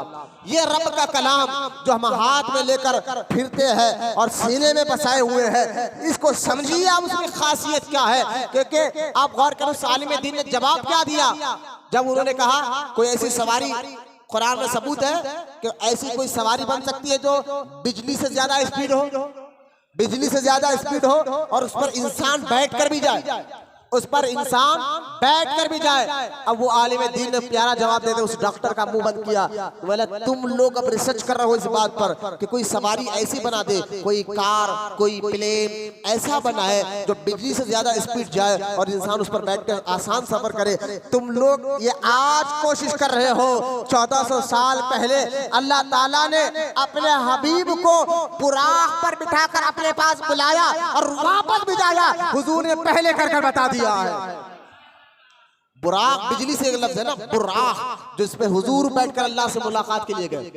तो बुराक बिजली को कहते हैं अरबी में, उर्दू में बिजली को कहते हैं, अरबी में बिजली को बुराक कहा जाता है। लिहाजा मैं आपको बताना और समझाना ये चाह रहा हूँ कि कुरान में अल्लाह ने हर चीज का इल्म रखा है। बस हमें पढ़ना। हमारा हाल क्या है मालूम है, दो दोस्त एक दोस्त जा रहा था ट्रेन में बैठकर, तो दूसरा दोस्त को छोड़ने आया, दूसरा दोस्त को छोड़ने आया। इत्तेफाक ये हुआ कि ट्रेन जाने लगी। जो दोनों दोस्त भागते भागते, तो आदमियों ने जो सीढ़ियों पर खड़े होते हैं, एक आदमी का हाथ पकड़ा और खींच लिया। तो उसने कहा यार तुमने ये क्या कर दिया? तो सीढ़ियों पर खड़े वाले ने कहा भाई ये क्या कर दिया? क्या तुम भाग रहे थे, तुम तो शुक्रिया अदा करो कि मैं तुम्हारे हाथ पकड़ कर अंदर खींच लिया। तो वो दोस्त कहना नहीं जनाब, जाना मेरे को नहीं था, जाना उनको था, तुमने गलत आदमी को खींच लिया है, जिसको खींचना था उनको नहीं खींचा। तो यही हाल हो गया है इस तरक्की याफ्ता दौर में। जो कुरान को पढ़कर समझकर हमें तरक्की करना था, तरक्की कोई और कर रहा है और सवारी पे कोई और बढ़कर आगे जा रहा है। वरना कुरान को सिर्फ आप ये मत समझिए कि कुरान, यकीनन कुरान हिदायत की किताब है। असल कुरान का मकसद आपको साइंटिस्ट बनाना नहीं है, आपको हिदायत देने का काम कुरान का है। लिहाजा कुरान में अल्लाह ने हर चीज का उलूम रखा है। पहले तो मैंने क्या कहा कि कुरान में रद्द बदल नहीं हो सकता। दूसरा मैंने क्या कहा, कुरान में अल्लाह ने हर चीज का उलूम रखा, हर चीज का अल्लाह पाक ने इल्म रखा। अब तीसरा, अल्लाह का कलाम कुरान जिसके बारे में जो कहे, अल्लाह करे मेरी लास्ट बात ये मैं कह रहा हूँ, चेहरे आपके देख रहा हूँ, मेरी बात समझे। अल्लाह का कलाम कुरान जिसके बारे में जो कहे, बताइए वो काम वो चीज पूरी होती है, उसमें कोई बदलाव नहीं हो सकता। क्यों नहीं समझे? और आसान करके मैं आपको बताता हूँ। अगर मैं अपने दोस्त के बारे में आपको बताऊं कि ये मेरे एक दोस्त है, नेक है, शरीफ है, नमाजी है, परहेजगार है, ये इनके अंदर क्वालिटियां है, अगर मैं कहूँ आपको, और वो वाकई है भी शरीफ, है भी नेक, है भी परहेजगार, लेकिन मैंने तो आपको बता दिया मेरे दोस्त है, बड़े नेक आदमी है, शरीफ आदमी है, और है भी, कोई गलत बात नहीं है। लेकिन हुआ ये, कुछ साल के बाद देखे तो वो बदल गए। यानी आज हमारा ये होगा, एक दिन दाढ़ी रखी तो दूसरे दिन काट दी, एक दिन नमाज पढ़ी तो दूसरे दिन छोड़ दिया, कुछ दिन नमाज पढ़ी तो कुछ दिन छोड़ दिया। तो मैंने आपको मैं अगर किसी बंदे के बारे में कहूँ कि ये बंदा बड़ा नेक है, नमाजी है, परहेजगार है, लेकिन कुछ साल के बाद वो बंदा बदल जाए और बेनमाजी हो जाए, अल्लाह ना करे बेनमाजी हो जाए और अल्लाह का नाफरमान बन जाए, अगर आपका कहे मौलाना आप तो बड़ी तारीफ कर रहे थे इसकी कि ये ऐसा है, ऐसा है, ऐसा है, ऐसा है, अब तो ये बंदा बेनमाज़ें छोड़ लिया है, दाढ़ी काट लिया है, शराबें पी रहा है, गलत काम कर रहा है, तो मैं क्या कहूँगा कि जनाब मेरे को उसके आगे के बारे का इल्म नहीं था। मैं यही कहूँगा गैब का इल्म तो मुझे था, कहाँ है? गैब का इल्म अल्लाह को होता है, अल्लाह के बताने से रसूल को होता है, और अल्लाह उसके रसूल के बताने से औलिया अल्लाह को होता है। लिहाजा गैब का इल्म ना आपको है ना मुझको है, तो किसी के बारे में कोई राय दे, आगे जाकर वो बंदा बदल जाए, बदल भी सकता है, अल्लाह ना करे बदल भी सकता है, तो हम कहेंगे भाई हमारे को हम जो दिख रहा वो बोले, जब जैसा था वैसा हम आपको बोले, आगे जाकर बदल जाएगा ये इस बात का हमें अंदाजा नहीं था, इस बात का हमें यकीन नहीं था। ये हमारी और आपकी राय है, ये आपकी और मेरी राय है। किसी बंदे के बारे में अगर मैं कुछ लिख दूं, आगे जाकर वो बंदा बदल जाए तो मुझ पर मत बताए, क्योंकि गैब का इल्म मुझे नहीं है। हमारी और आपकी राय गलत हो सकती है, हम बंदे हैं, हम किसी के बारे में कुछ कहे वो बात गलत हो सकती है, लेकिन मुझे आप तमाम मिलकर बताइए अल्लाह जिसके बारे में कहे कि ये जन्नती है, बोले सुभान अल्लाह। अल्लाह जिसके बारे में कहे कि ये जन्नती है, तो बताए क्या वो आगे चलकर दोज़खी बन सकता है? क्यों नहीं बन सकता? क्योंकि अल्लाह आलिमुल गैब है, जिसके बारे में अल्लाह जो कहता है वही होता है, जिसके बारे में अल्लाह जो कहता है वही होता है। तो मैं आपको बताना ये चाहता हूँ, अल्लाह ताला ने ये फैसला कर दिया। क्या फैसला? अल्लाह ने कुरान में सूरह हदीद में एक फैसला कर चुका है। जब अल्लाह फैसला कर चुका है, आप और किसी में आप बैठ जाओ, आप मुझे बताएं, अल्लाह किसी के बारे में फैसला कर चुका है तो उसके बारे में आप हम कुछ राय दे सकते हैं? नहीं ये गलत है, अरे भाई खामोश बैठ, अल्लाह फैसला कर चुका है। नहीं उन्होंने ऐसा काम करते, अरे खामोश बैठ, अल्लाह फैसला कर चुका है। तू कौन, तेरी औकात क्या है? मतलब क्या मैं कहना ये चाहता हूँ, कुरान में अल्लाह ने एक फैसला किया, वो फैसला क्या है? अल्लाह ने सूरह हदीद में कहा कुल्लम वादल्लाहु हुस्ना, कुरान की आयत है, जरा मोहब्बत से चेहरे पे चमक लाइए और मुस्कुरा कर बोलिए सुभान अल्लाह। हाँ, हमारे कानों में गाने सुन सुन कर काना गंदे हो गए, फिल्म देख देख कर आंखें गंदे हो गए, कुरान की मिठास आपको समझ में नहीं आ रही है, तो खुदा के वास्ते कुरान की मिठास अपने दिल पे महसूस करने की कोशिश करें। आप अल्लाह का कलाम है, मिठास को महसूस करे, क्योंकि जो अल्लाह कुरान में फरमाता है जो हमारे लिए कोशिश करता है हम रास्ते आसान करते हैं। आप कोशिश तो करिए, फिर ये गानों की गंदगी भी जाएगी, आंखों की गंदगी जाएगी, कुरान सुनकर फिर दिल में मुतमईन और सुकून भी आएगा। लिहाजा कुरान में अल्लाह ने क्या कहा, आपको ठीक है लेकिन मत बैठो, बैठो मेरी तरफ देखो, आप लोग पीछे मत देखो। लिहाजा कुरान में अल्लाह पाक ने क्या फरमाया, क्योंकि टेका लेकर बैठने से, तो जो मेरे कोई उधर आगे पीछे मत देखिए, मेरी तरफ देखिए। टेका लेकर बैठेंगे, नींद का एक झटका आएगा तो वजू टूट जाएगा, ये शरीयत का मसला है। टेका लेकर बैठेंगे, नींद का झटका आएगा तो वजू टूट जाएगा। लिहाजा टेका लेकर मस्जिद में नहीं बैठे। हाँ, बेचारे कोई बूढ़े हैं, किसी कमर में वाकई दर्द हो, बाद लोग बहाना करते नहीं सिर्फ कमर में दर्द है, और होटलों में 4-4 घंटे बैठते थे, देखो रात में पूरा फोन में बैठेंगे, पूरी रात देख लेते हुए, रोडियो सूदखोरों पहलवानों के साथ बैठ जाए बारे में कि ये जन्नती है। और कुरान में अल्लाह कहता है कुल्लन वादल्लाहु हुस्ना, और पहले ज़हन में रखे जो हम राय किसी के बारे में कि हमारी राय गलत हो सकती है, हमारे कलाम में गलती आ सकती है कि हम बंदे हैं, लेकिन रब गलती से भी पाक, अल्लाह गलती से भी पाक। लिहाजा अल्लाह जिसके बारे में कहे वो गलत हो ही नहीं सकता, वो गलत हो ही नहीं सकता।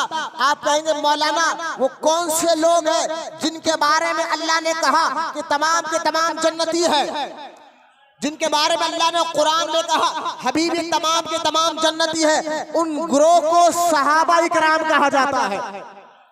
उनको क्या कहा जाता है? सहाबा कहा जाता है। तो सहाबा इकराम हुजूर के तमाम सहाबी जन्नती, तो तमाम सहाबी जन्नती है, जिसमें हजरत अमीर माविया भी आ जाते हैं।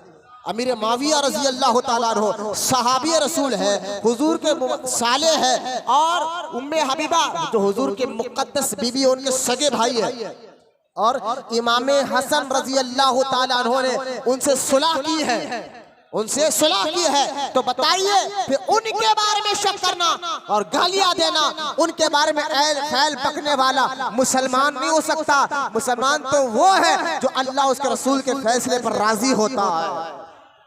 लिहाजा कुरान रब का कलाम, उसमें कोई गलती नहीं, बोलते रही सुभान अल्लाह। कुरान में कोई गड़बड़ी नहीं, कुरान में कोई ऐब नहीं, क्योंकि अल्लाह का कलाम है। जैसा अल्लाह हर ऐब से पाक है, जैसा अल्लाह ताला हर ऐब से पाक है, इसी तरह अल्लाह का कलाम में भी हर ऐब से पाक है। इसलिए तो देखिए आप, कितना बड़ा भी मुफ्ती रहने दो, कितना बड़ा भी आलिम रहने दो, जब कोई बुजुर्ग भी गौसे आजम भी किताब लिखे ना, तो किताब लिखते हुए गौसे आजम ने कहा जो मैं ये किताब लिख रहा हूँ अल्लाह पर यकीन करते हुए, रसूल पर भरोसा करते हुए कर लिख रहा हूँ। इस किताब में अगर कोई गलती हो जाए अल्लाह मुझसे माफ करे, और मेरी गलती को आप लोग पढ़कर बताए तो मैं उस गलती को सुधार लूंगा। बड़े से बड़ा मौलवी, बड़े से बड़ा मुफ्ती, बड़े से बड़ा आलिम जब कोई किताब लिखता है ना, तो इसमें ये नहीं कहता मैं जो किताब लिख रहा हूँ इस किताब में कोई शक नहीं, ये दावा आज तक कोई नहीं कर सका, ये दावा कोई कर ही नहीं सका। बड़ी से बड़ी किताब लिखी जाती है तो हर मुफ्ती, हर आलिम, हर बुजुर्ग यही कहता है जो मैं ये किताब लिख रहा हूँ अगर किसी को इसमें गलती नजर आ जाए तो फौरन मुझसे राब्ता करे, फौरन मुझको बोले तो मैं अपनी गलती को सुधार लूंगा। ये सही लोगों का तरीका भी है, सच्चे लोगों का ये तरीका भी है। सच्चे लोग अल्लाह से डरते हैं और डर डर कर किताब जो भी बात लिखते हैं। तो बेटा हाथ पैर बाहर पोछ के आना, क्या कर रहे हैं और बाहर ठहर के दो, चाह रहा था कि कुरान पाक में अल्लाह पाक ने हर चीज को इल्म रखा है। तो अब कोई भी मुफ्ती, कोई भी आलिम कोई किताब लिखे तो ये दावा हरगिज़ नहीं करता कि मैंने जो लिखा है इस किताब में कोई शक नहीं, बहुत ऑथेंटिक लिखा है। कोई भी आज तक ऐसा कोई दावा नहीं करा आज तक, लेकिन कुरान रब का कलाम है ना, और उसका दावा क्या है, ज़ालिकल किताबु ला रैबा फीह, बोलो ना सुभान अल्लाह। ये ज़ालिकल किताबु, ये वो किताब है जिसमें कोई शक भी नहीं है। गलती तो दूर की बात है, उसमें मिलावट तो दूर की बात है। अल्लाह कुरान में कहता है शक भी नहीं है इस किताब में। तो कुरान जिसके बारे में जो कह दे, जिसके बारे में जो कुरान कह दे वो होता है, वो हक होता है, इसमें गलती का कोई शुबा नहीं है। तो कुरान हर ऐब से पाक, कुरान जिसमें अल्लाह ने हर इल्म रखा है। तो कुरान में 3 किस्म की आयत मैं आपको बता रहा था। तो एक सब्जेक्ट कुरान, कुरान का पहला सब्जेक्ट ये है कि कुरान आपको अकीदा सिखाता है। बोलो सुभान अल्लाह। क्या सिखाता है? अकीदा सिखाता है, ईमान सिखाता है। ईमान कहते हैं किसको है, अकीदा कहते हैं किसको है, तो कुरान के। और दूसरा सब्जेक्ट कुरान का क्या है? कुरान अहकाम सिखाता है। बोलो सुभान अल्लाह। कुरान अहकाम सिखाता है, नमाज के बारे में, रोजे के बारे में, ज़कात के बारे में, हज के बारे में, हलाल के बारे में, हराम के बारे में, माँ बाप की अज़मत के बारे में। तो कुरान का दूसरा सब्जेक्ट अहकाम है। और कुरान का एक तीसरा सब्जेक्ट है, कुरान में वाक़ियात बहुत है। बोलो सुभान अल्लाह। कुरान में किस्से कहानियां बहुत है। अल्लाह ने बहुत से बुजुर्गों और नबियों रसूलों के वाक़ियों को अल्लाह ने कुरान में बयान फरमाया है। आप देखें कुरान में मूसा अलैहिस्सलाम का वाक़या, कुरान में इब्राहिम अलैहिस्सलाम का वाक़या, उनका बचपन कैसे गुजरा, नमरूद ने क्या किया, मूसा अलैहिस्सलाम का बचपन कैसे गुजरा, फिरौन ने क्या किया, इब्राहिम अलैहिस्सलाम का, मूसा अलैहिस्सलाम का, ईसा अलैहिस्सलाम बगैर बाप के कैसे पैदा हुए, फिर उनके माँ के साथ क्या क्या मामलात हुए, फिर ईसा अलैहिस्सलाम ने क्या क्या कर बताया। लिहाजा ईसा अलैहिस्सलाम का वाक़या, नूह अलैहिस्सलाम का वाक़या, आपके दौर में कश्ती कैसे बनाई गई, लोग क्या क्या करते थे। लिहाजा कुरान में अल्लाह ताला ने अपने महबूब बंदों के वाक़ियों को बयान किया। आप कहेंगे इसका फायदा क्या है? कुरान में इसका फायदा क्या है? अकीदे का मतलब समझ में आ गया। कुरान जो पहला सब्जेक्ट दे रहा है, पहला सब्जेक्ट दे रहा है अकीदा, ये तो हमारे लिए जरूरी है। ईमान क्या है, अकीदा क्या है। कुरान तो दूसरा सब्जेक्ट दे रहा है अहकाम, ये भी हमारे लिए जरूरी है, हलाल क्या है हराम क्या है जानने के लिए। कुरान का जो तीसरा सब्जेक्ट है वाक़ियात, ये हमारे लिए क्या जरूरी है। तो इसका फैसला अल्लाह ने कुरान में सूरह नूह में खुद किया। अल्लाह ताला कुरान में सूरह नूह में कहता है, ए हबीब, हम नबियों के वाक़ियात आपको इसलिए सुनाते हैं ताकि आपका सीना मजबूत हो, आपका सीना मजबूत हो। पता क्या चला, अल्लाह वालों के वाक़ियात सुनने से, चाहे वो नबियों के वाक़ियात हो, चाहे वो रसूलों के वाक़ियात हो, चाहे गौसे आज़म के वाक़ियात हो, चाहे करीब नवाज के वाक़ियात हो, अल्लाह के नेक और महबूब बंदों के वाक़ियात सुनाना ये अल्लाह की सुन्नत है। और ये वाक़ियात सुनने से हमारा ईमान और यकीन मजबूत होता है, हमारा ईमान और यकीन मजबूत होता है। शाबान और मुबारक महीना है जिस रात को अल्लाह ने कुरान को पहले आसमान पर उतारा। बोलो ना सुभान अल्लाह। इसलिए मैं कुरान की अजमत, कुरान की अहमियत, कुरान के फजाइल आपके सामने रख रहा हूँ। कुरान को देखना इबादत, छूना इबादत, पढ़ना इबादत है। लिहाजा कुरान रब का कलाम, इसको सभी सोचे कि इसमें अल्लाह ने हर चीज का इल्म रखा है। अब जब मैं आखिरी बात कहता हूँ, जब अल्लाह हर चीज का इल्म, मैं कई मिसालें आपको दी, अब देखिए हर चीज का इल्म अल्लाह ने कुरान में रखा। क़यामत तक क्या होगा, चांद के बारे में, तारों के बारे में, हर चीज का इल्म, हर चीज का इल्म अल्लाह ने कुरान में रखा।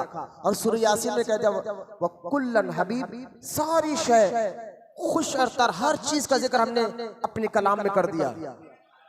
आप मुझे बताइए, वहाबियों में और सुन्नी में एक फर्क मैं आपको बताना चाह रहा हूँ कि वहाबी जमात, देखिए मैं लड़ाई की बात नहीं कर रहा हूँ, ना झगड़े की बात कर रहा हूँ, लेकिन मैं एक मिसाल आपको देना चाह रहा हूँ। उन लोग जो कहते हैं, कह रहे हैं, किताबों में लिख रहे हैं, तकरीर में बोलते भी है वो लोग, तो उस वक्त हम किसी को जुर्म नहीं दिखता अगर हम किसी का नाम लेकर अरे आप तो सुन्नी वहाबी करते हैं। नहीं, मैं लड़ाई की बात नहीं कर रहा हूँ। जो वो लोग कहते हैं, वहाबियों का ये अकीदा है कि नबी को दीवार के पीछे का भी इल्म नहीं, किताबों में लिखा उन्होंने, उनकी किताब मेरे पास मौजूद है, उन्होंने जो लिखा है किताब में, किताब का नाम है सिरातुल मुस्तकीम और हिफ्जुल ईमान, ये किताबों के नाम है उनके। उस किताब में ये लफ्ज लिखा गया है कि हमारे नबी को दीवार के पीछे क्या है नहीं मालूम, दीवार के पीछे का इल्म नहीं है, ये कहा जा रहा है और लिखा भी जा रहा है। तवज्जो फरमाए, मुझे आप बताइए कुरान में अल्लाह क्या कहता है, हर चीज का इल्म है, खुश को तर, हर चीज का हमने जिक्र कर दिया, कोई चीज बची नहीं। जन्नत का जिक्र कुरान में, दोज़ख का जिक्र कुरान में, फरिश्तों का जिक्र कुरान में, गैब का जिक्र कुरान में, जब कुरान में ये बात समझ में आ जाए, आपके चेहरे में तरफ रहे, मैं कहना क्या चाहता हूं, जब कुरान में अल्लाह ने हर चीज का जिक्र कर दिया, जब कुरान में अल्लाह ने हर चीज का जिक्र कर दिया, तो ये कैसे हो सकता है जिन पर कुरान उतरा हो उनको किसी चीज का इल्म ना हो? जिन पर कुरान उतरा, कुरान में तो हर चीज का जिक्र है, तो कुरान उतरा किस पर? कुरान उतरा किस पर? हमारे नबी पर। तो कुरान में तो सब चीज का जिक्र हो और नबी के बारे में ये कहा जाए, तो कहा तुमने अभी कुरान समझा नहीं। अगर कुरान समझते तो हमारे नबी के इल्म पर कभी उंगली ना उठाते। तो वहां भी सुन्नी में फातिहा दुरूद का झगड़ा नहीं है, इन लोगों ने हमारे नबी के इल्म का मजाक बनाया है। तो खुदा के वास्ते उनको कहना, जब कुरान में हर चीज का इल्म है, तो जिस नबी पर अल्लाह ने कुरान उतारा उनको बगैर इल्म कैसे रख सकता है? बोलो ना सुभान अल्लाह। जो चीज भाई मैं मिसाल दे रहा हूँ, ये किताब गौसे आजम ने लिखी। किसने लिखी? गौसे आजम ने लिखी। और जब गौसे आजम ने लिखी है ना, तो इसको इस बारे में गौसे आजम को सारी बात मालूम है। और अगर मैं किताब लेकर गौसे आजम को, गौसे आजम ने मैंने तो लिखी है, मुझे क्या सिखा, मुझे पता, मैंने खुद लिखी है, मुझे क्या तू बता रहा है? तो बस बात समझे, कुरान उतरा नबी पर है, जिसमें हर चीज का जिक्र है। अगर कोई नबी को यही नहीं मालूम था, मैं बात कुरान खुद उतरा नबी पर है, जिसमें गैब का भी जिक्र है, गैब की बातों का भी जिक्र है। ये कैसे हो सकता है कि जिस पर कुरान उतरा उनको अल्लाह अनपढ़ लग दे? ये कैसे हो सकता है जिन पर कुरान उतरा अल्लाह ताला उनको गैब की बातें ना बताए? ये कैसे हो सकता है? अब मैं आपको सबसे बड़ा सबूत ये दे रहा हूँ, कुरान में जो हुरूफ मुक़त्तआत है ना, ये गैब है। हाय हाय बोलो सुभान अल्लाह, ये गैब है। और ये गैब मैंने अभी बताया ना, हुरूफ मुक़त्तआत किसको कहते हैं? जैसा कि अलिफ लाम मीम, इसका तर्जुमा आज तक कोई नहीं कर सका। और जब ये आयत हमारे नबी पर नाजिल हुई, हुजूर ने ये नहीं कहा जिब्रील इसका मतलब क्या है, ना ना ना, क्योंकि जिब्रील भी नहीं जानते थे मतलब है। बल्कि हुजूर ने क्या कहा, जब जिब्रील ने आकर कहा हुजूर कहिए अलिफ, सरकार ने फरमाया जिब्रील इसका माना मैं जानता हूँ, आगे बोल। कहा कहिए लाम, सरकार ने फरमाया जिब्रील इसका माना मैं जानता हूँ, आगे बोल। कहा मीम, कहा जिब्रील इसका माना मैं जानता हूँ, आगे बोल। पता क्या चला, कुरान में जो हुरूफ मुक़त्तआत है, इसमें जो ग़ैबों का इल्म है, ये अल्लाह ने अपने नबी को बता दिया है। अब शबे बारात, क्योंकि कुरान लौह महफूज से बैतुल इज्जत के मुकाम पर आया, तो कुरान जो है फिर बैतुल इज्जत से धीरे धीरे हमारे नबी के दौर के मुताबिक और मौके के मुताबिक धीरे धीरे 23 साल पर हमारे नबी पर जब कुरान मुकम्मल हुआ ना, वो शबे कदर की रात थी। जब कुरान मुकम्मल हुआ वो शबे कदर की रात थी। तो खैर गौसे आजम फरमाते हैं हामीम, आज मैं गौसे आजम की तफसीर सामने रखा हूँ। हामीम, गौसे आजम फरमाते हैं इसका माना सिर्फ अल्लाह जानता है, अल्लाह के बताने से नबी जानते हैं। मैंने कहा ये हुरूफ मुक़त्तआत में आते हैं, अल्लाह जानता, अल्लाह के बताने से नबी जानते हैं। फिर गौसे आजम और अल्लाह कहता है वल किताबुल मुबीन, कसम इस रोशन किताब की। अल्लाह कुरान की कसम याद कर रहा है, अल्लाह ताला अपने कलाम की कसम को, क्यों? क्योंकि इसमें हर चीज का रोशन बयान कर दिया गया है। अंधेरा, कुरान में अंधेरा नहीं, रोशनी ही रोशनी है, हर चीज का रोशन बयान कर दिया गया है। तो लिहाजा अल्लाह फरमाता है वल किताबुल मुबीन, कसम इस रोशन किताब की। हम आप तवज्जो फरमाए, अगर कोई बंदा कोई बात किसी से कहता है और हमको यकीन ना हो तो कहता है ये कसम खाकर कहता हूँ, तो कसम खाने से कहता है अरे भाई ये कसम खाकर कह रहा। अब अल्लाह तो हर ऐब से पाक है, अल्लाह पाक अगर कसम बना भी लेता तो हम उसके हर बात पर यकीन करते हैं। लेकिन बताए अल्लाह खुद कहता है कसम इस रोशन किताब की, तो हमें खास तवज्जो देना है। अल्लाह कहना क्या चाहता है? अल्लाह फरमाता इन्ना अंज़लनाहु फी लैलतिन मुबारका, इन्ना अंज़लनाहु फी लैलतिन मुबारका। अल्लाह फरमाता है हामीम वल किताबिल मुबीन, ए हबीब कसम इस रोशन किताब की, इन्ना अंज़लनाहु फी लैलतिन मुबारका, जिस रात को हमने इसको उतारा है वो मुबारक वाली रात है। वो मुबारक वाली रात है। इन्ना अंज़लनाहु फी लैलतिन मुबारका, वो मुबारक वाली रात है। वो कौन सी रात है जिसको अल्लाह कसम खाकर कहता है ये मुबारक वाली रात है? तो मुफस्सरीन की इसमें दो कौल है। बाद मुफस्सरीन ने कहा जो मुबारक रात से मुराद शबे कदर है, लेकिन बाद मुफस्सरीन में जैसे तफसीर रूहुल बयान में आया है, तफसीर दुर्र मंसूर में आया है, तफसीर इब्न जरीर में आया है कि अल्लाह ताला जो ये कह रहा है इन्ना अंज़लनाहु फी लैलतिन मुबारका, ये मुबारक रात से मुराद शबे बारात की रात है। बोला मोहब्बत से सुभान अल्लाह। शबे बारात की रात है। या गौस आज़म फरमाते हैं क्यों? क्योंकि इस रात में, शबे बारात की रात में अल्लाह ताला जो है ना फरिश्तों को काम बांट देता है। साल भर तक के कौन क्या करने वाला, अगले साल शाबान तक कौन जिंदा रहने वाला है, कौन मरने वाला है, किसकी शादी होने वाली है, कौन हज करने वाला है, कौन क्या क्या करने वाला है, ये साल भर तक के जो मामलात है ना अल्लाह ताला इस रात को, यानी शब बारात जो आएगी इस रात को अल्लाह ताला फरिश्तों को दे देता है। बोले मोहब्बत से सुभान अल्लाह, मोहब्बत से बोलिए सुभान अल्लाह। अच्छा, यहाँ गौसे आजम फरमाते हैं कि अल्लाह ताला ने कुन चीजों को, तवज्जो फरमा, मेरी तरफ देखे, उठने जाने वालों को मत देखे, मेरी तरफ देखे आप।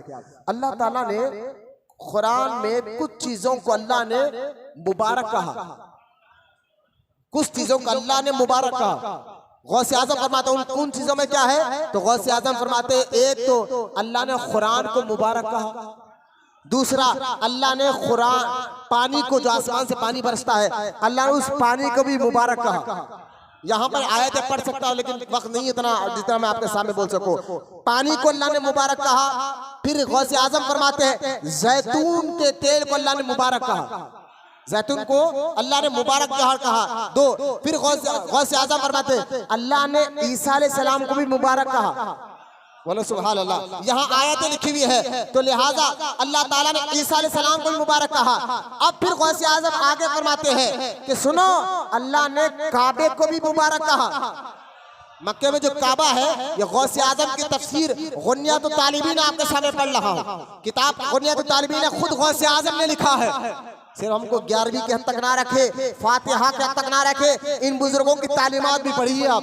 अब गौर करें मुबारक किन किन चीजों को कहा है। अल्लाह जिस चीज को मुबारक कहे, गौसे आज़म फरमाते हैं जिस चीज को अल्लाह मुबारक कहे यकीन जानो उसमें फायदा बहुत होता है, फायदा बहुत रहता है। तो अल्लाह ने किन किन चीज को मुबारक कहा? तो गौसे आज़म फरमाते हैं कुरान को अल्लाह ने मुबारक कहा, पानी को अल्लाह ने मुबारक कहा, जैतून के तेल को मुबारक कहा। जैतून शरीफ के तेल के फायदे किसी हकीम से पूछे, जैतून के तेल को अल्लाह ने मुबारक कहा।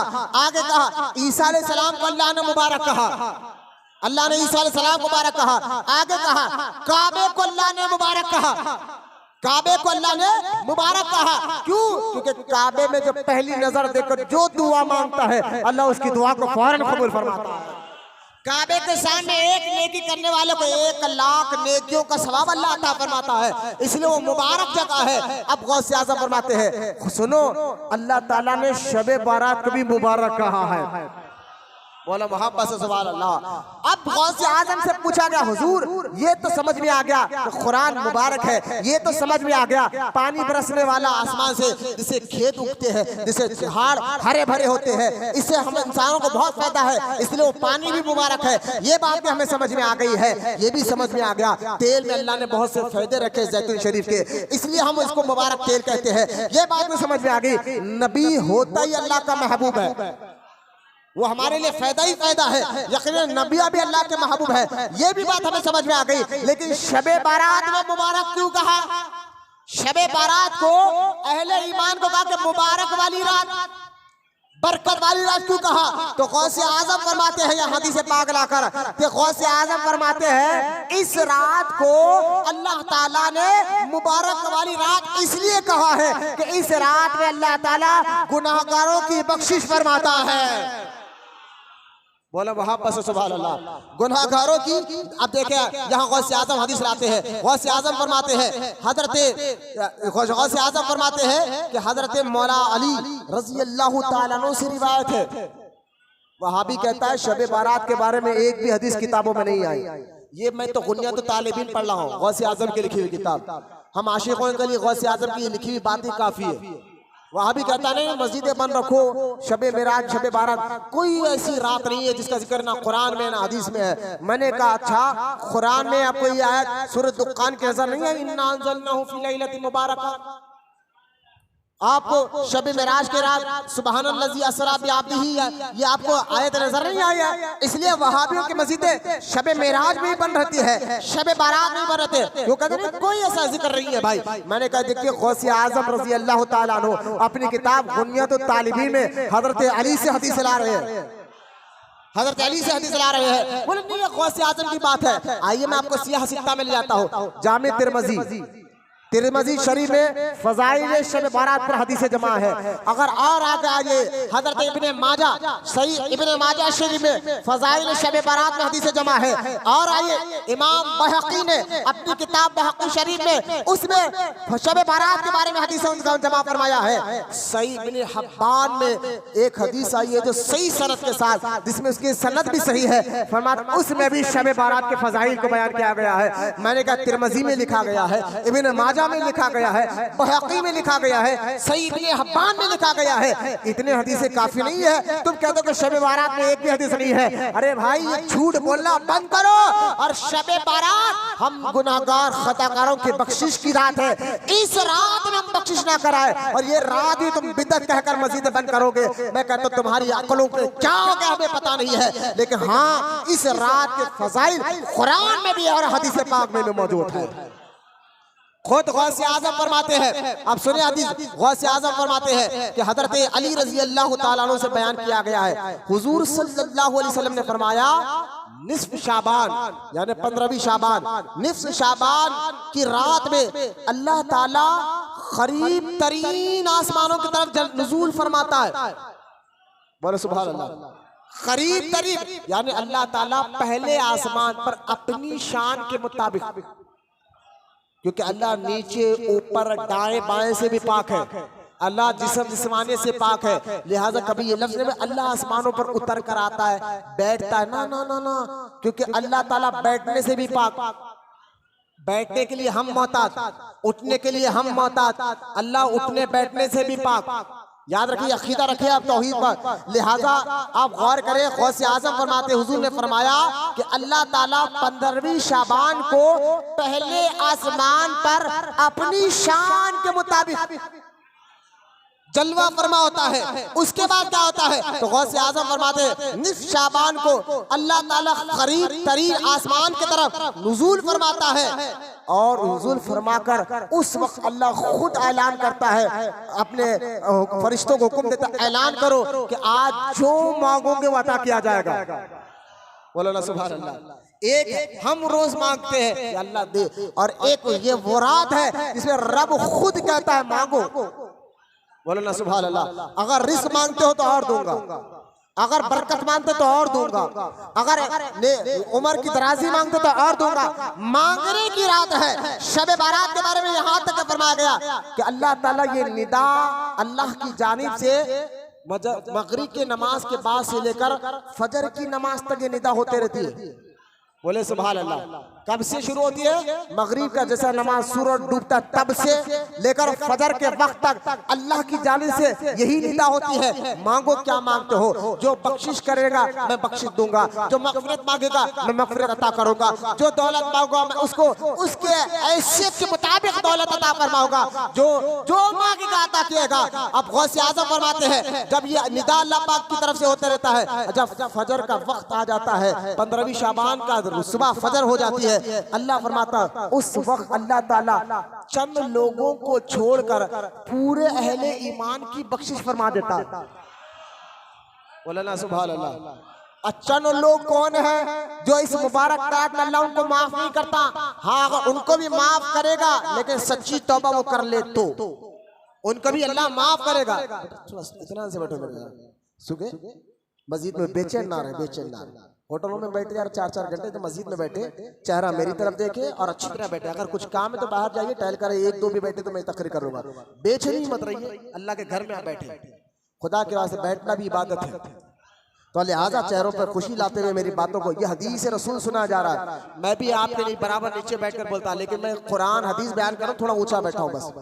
मेरे में आर में कोई फर्क नहीं है, मैं भी आपका भाई हूँ, मैं तो नीचे बैठकर बोलता, लेकिन सिर्फ ऊपर इसलिए बैठा हूं कि अल्लाह का कलाम पढ़ रहा हूं, ऊपर इसलिए बैठा हूं कि हदीस बयान कर रहा हूं। तो बेचैनी ना रहे, हम बड़ी मेहनत कर कर कई दिन तक हदीसों को जमा कर आपके सामने ला रहे हैं, तो चेहरों से खुशियां लाकर बताए। तो इस रात में अल्लाह ताला चंद को छोड़कर सबकी बख्शिश कर देता है। वो चंद कौन है? हाँ, वो चंद लोग अगर सच्ची तौबा कर ले तो अल्लाह उनकी भी बख्शिश कर देता है। वो चंद कौन है? लेकिन चंद से पहले एक और बात मैं आपको बताना चाहता हूँ, ये चंद ज़हन में रखे, मैं बोलूंगा। वो चंद लोग कौन है जिनको अल्लाह इस रात में माफ नहीं करता, अगर तौबा कर ले तो माफ कर देता है। वो चंद बताऊंगा, लेकिन उससे पहले एक और मैं आपको बताऊं कि हदीस में हुजूर ने क्या कहा, अल्लाह आसमान के पहले आसमान पर अपनी शान के मुताबिक आकर बैठता करता, ऐसे अल्फाज नहीं बोलना अल्लाह को।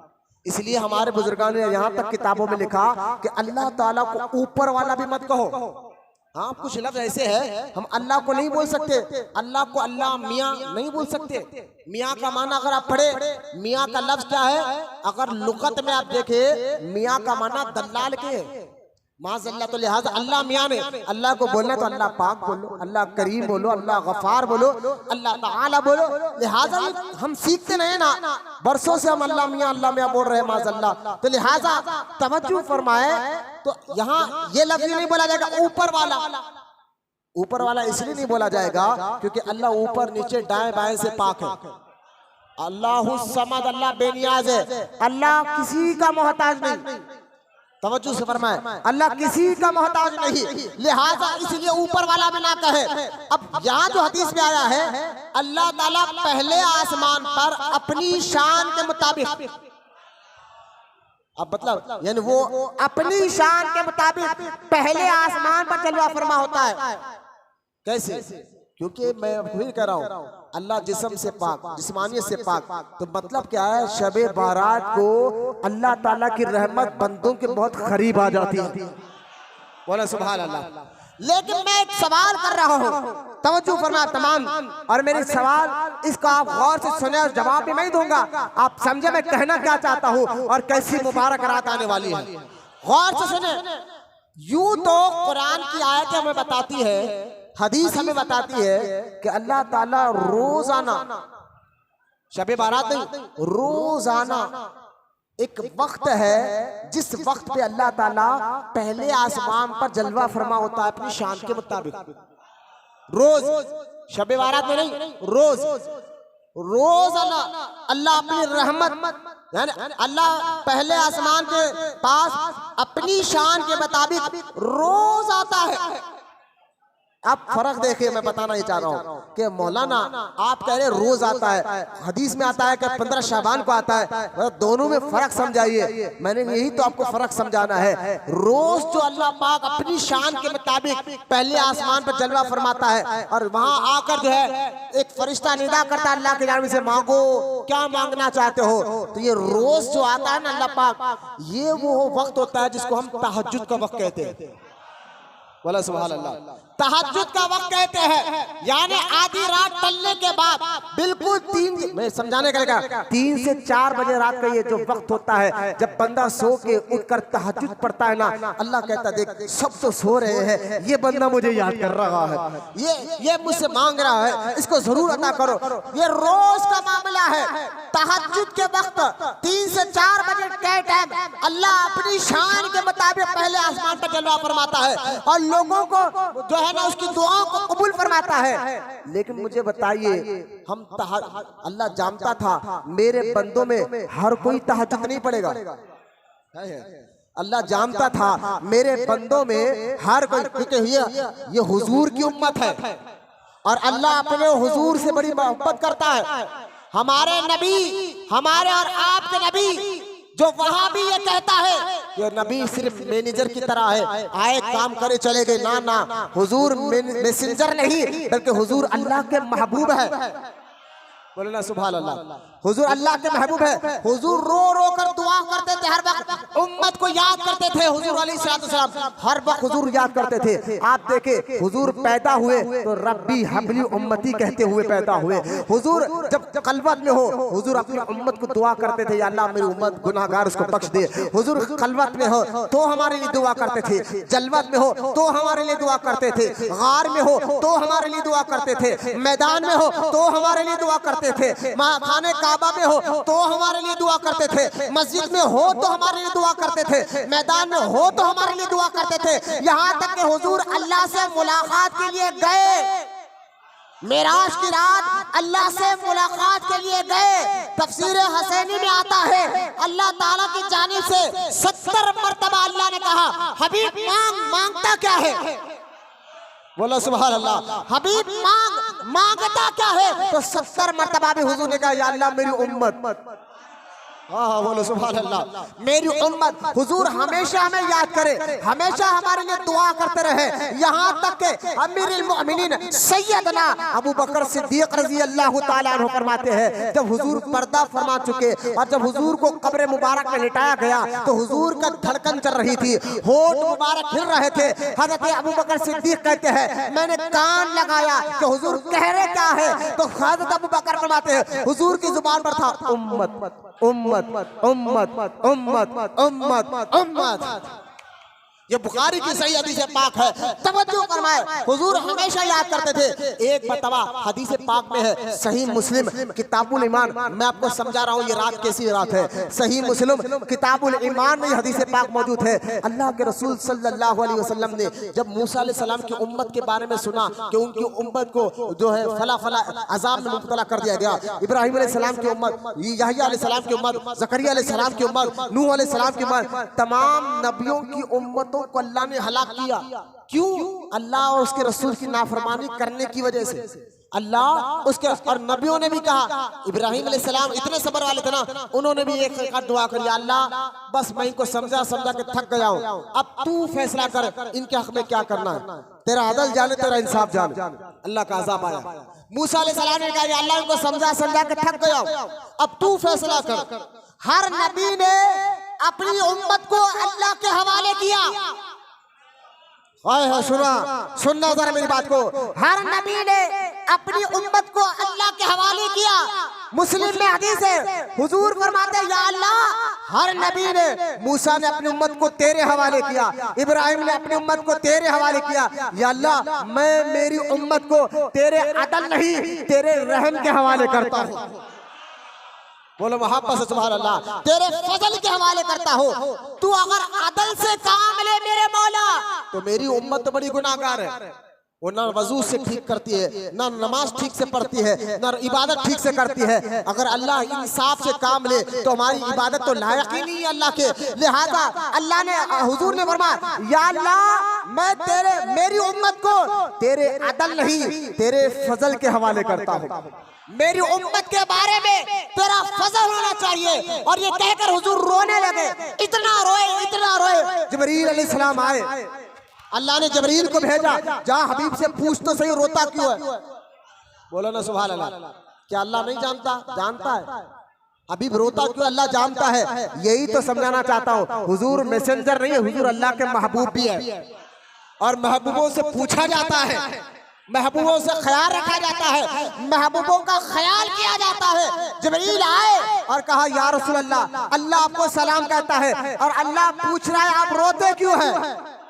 आप रोते, मैंने कहा ये मैसेंजर है, ये महबूबियत है, आप रोते क्यों हैं? तो हुजूर ने फरमाया, ऐ जिब्रील, अल्लाह को मालूम है मैं रोता क्यों हूँ, अल्लाह को मालूम है, मैं ये राज तुझे भी नहीं बताऊंगा, मेरा रब जानता है मैं रोता क्यों हूँ। जिब्रील वापस गए, कहा, या अल्लाह तेरा हबीब तो यह कह रहा है। अल्लाह पाक ने फरमाया, जिब्रील वापस जा और जाकर कहना, ऐ हबीब तुझे तेरी उम्मत की फिक्र है सुभान अल्लाह, तुझे तेरी उम्मत की फिक्र है। तो अल्लाह ने फरमाया, हबीब याद रहे, हम तेरी उम्मत के बारे में तुझे राजी करेंगे, तुझे नाराज नहीं करेंगे।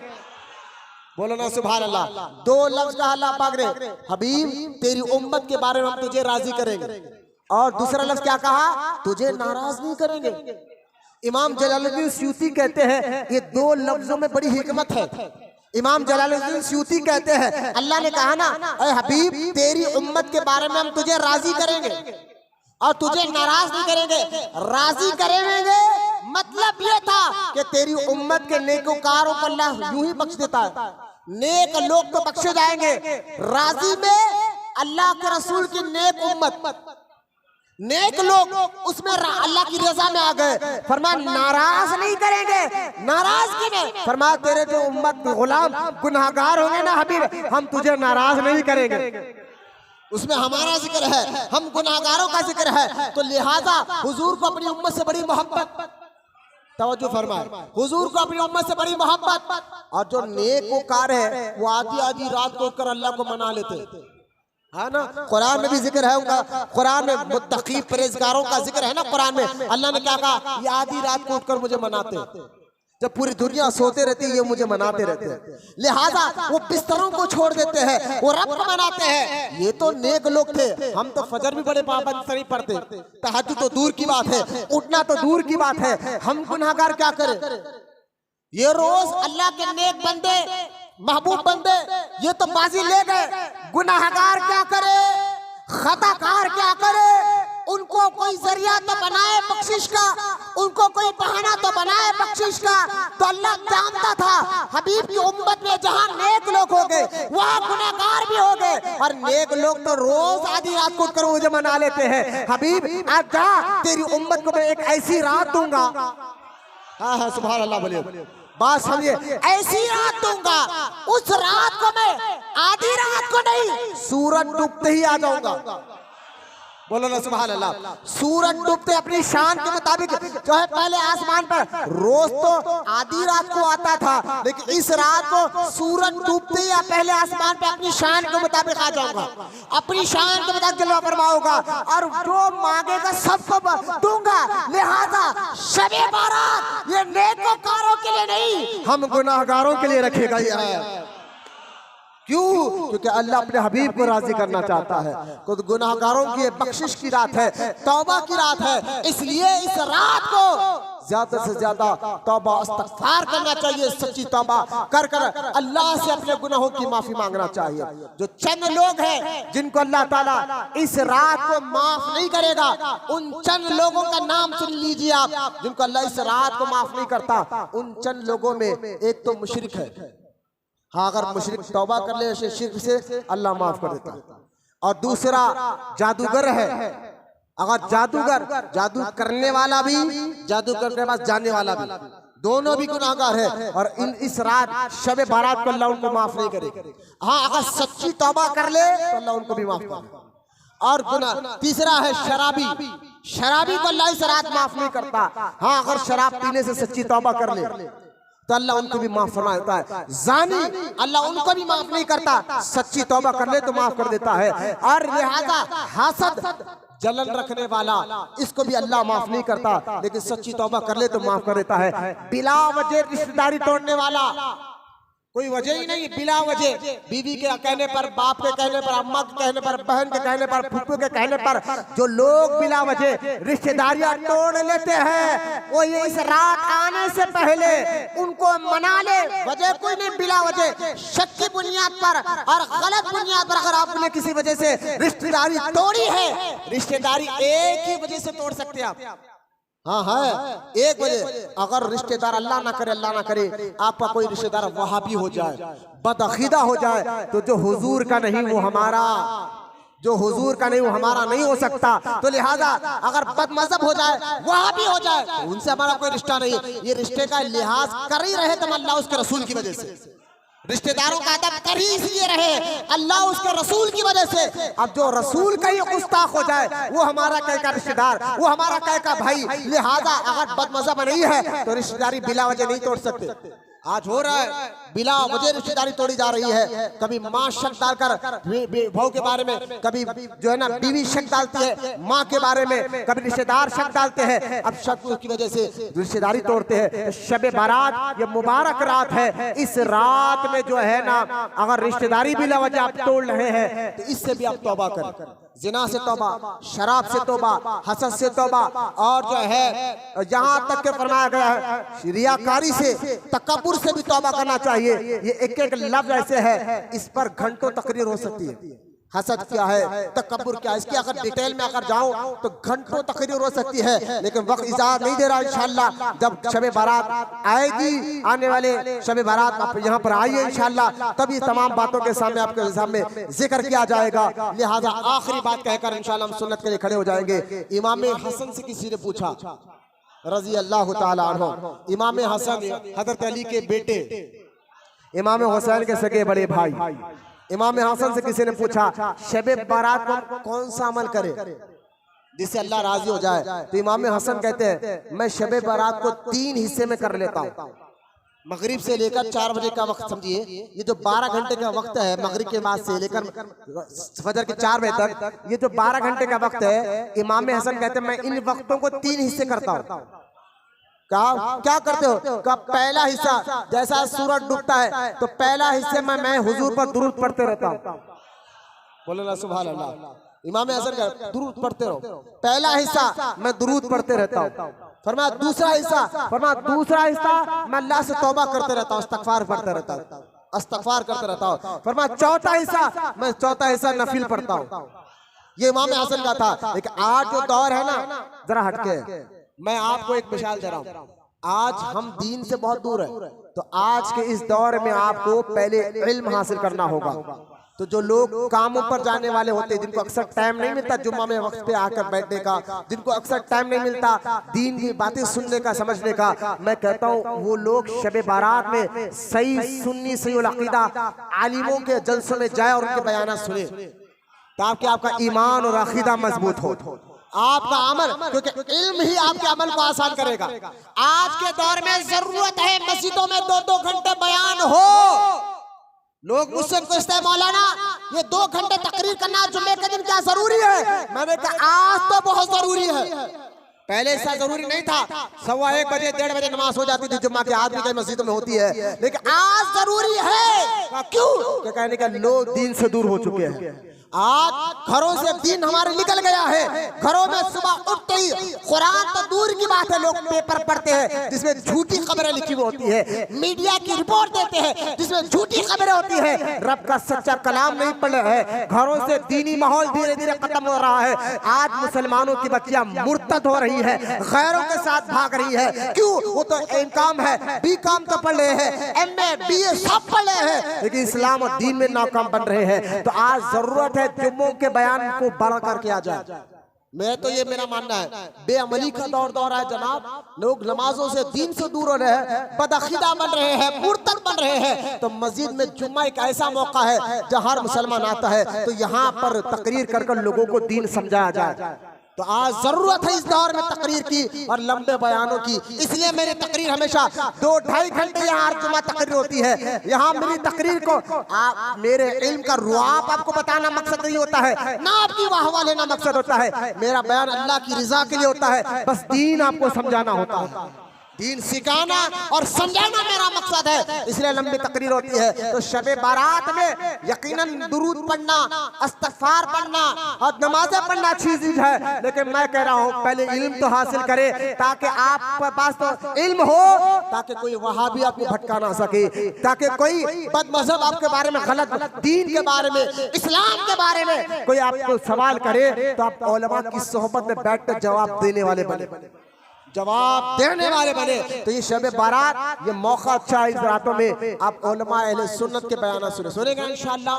तकरीर सुने, 2 घंटे आप अपने आप नफ्स को बोलिए, अपने आप को बोले अबे तू बैठता है पूरी रात फोनों में देखते हुए, जब तुझे सुस्ती नहीं आती, रेडियो लीडरों के साथ बैठता है, जब तुझे सुस्ती नहीं आती, बयान सुनने में कहीं सुस्ती, ये अपने आप को कहे तो देखे फिर आपको ताकत आएगी, हिम्मत आएगी। लिहाजा खुदा के वास्ते तकरीर जरूर सुने सुन्नी उलमा की, वहाबियों तो अपनी मस्जिद बंद रखते हैं, तो यहाँ भी मस्जिद में तकरीर होगी इंशाअल्लाह रात 11 से पूरे 2-3 बजे रात तक यहाँ तकरीर चलेगा। आप जरूर तशरीफ लाइए। और चंचलगुड़ा में भी बड़े बड़े उलमा इकराम जो काची जो है ना सईदाबाद चंचलगुड़ा प्ले ग्राउंड में जूनियर कॉलेज ग्राउंड में बहुत से उलमा इकराम वहाँ पर आ रहे हैं, वहाँ पर भी आप तशरीफ ले जाइए। अल्लाह की बारगाह में दुआ है अल्लाह हम तमाम को कहने सुनने से ज्यादा अमल की तौफीक अता फरमाए। जितने बूढ़े बच्चे नौजवान या बैठे मौला इनके बैठने को कबूल फरमा, इनको तमाम को सच्चा आशिक रसूल बना और क़यामत तक इनकी नस्लों में आशिक रसूलों को पैदा फरमा। वमा अलैना इल्लल बलाग वल्हम्दुलिल्लाहि रब्बिल आलमीन।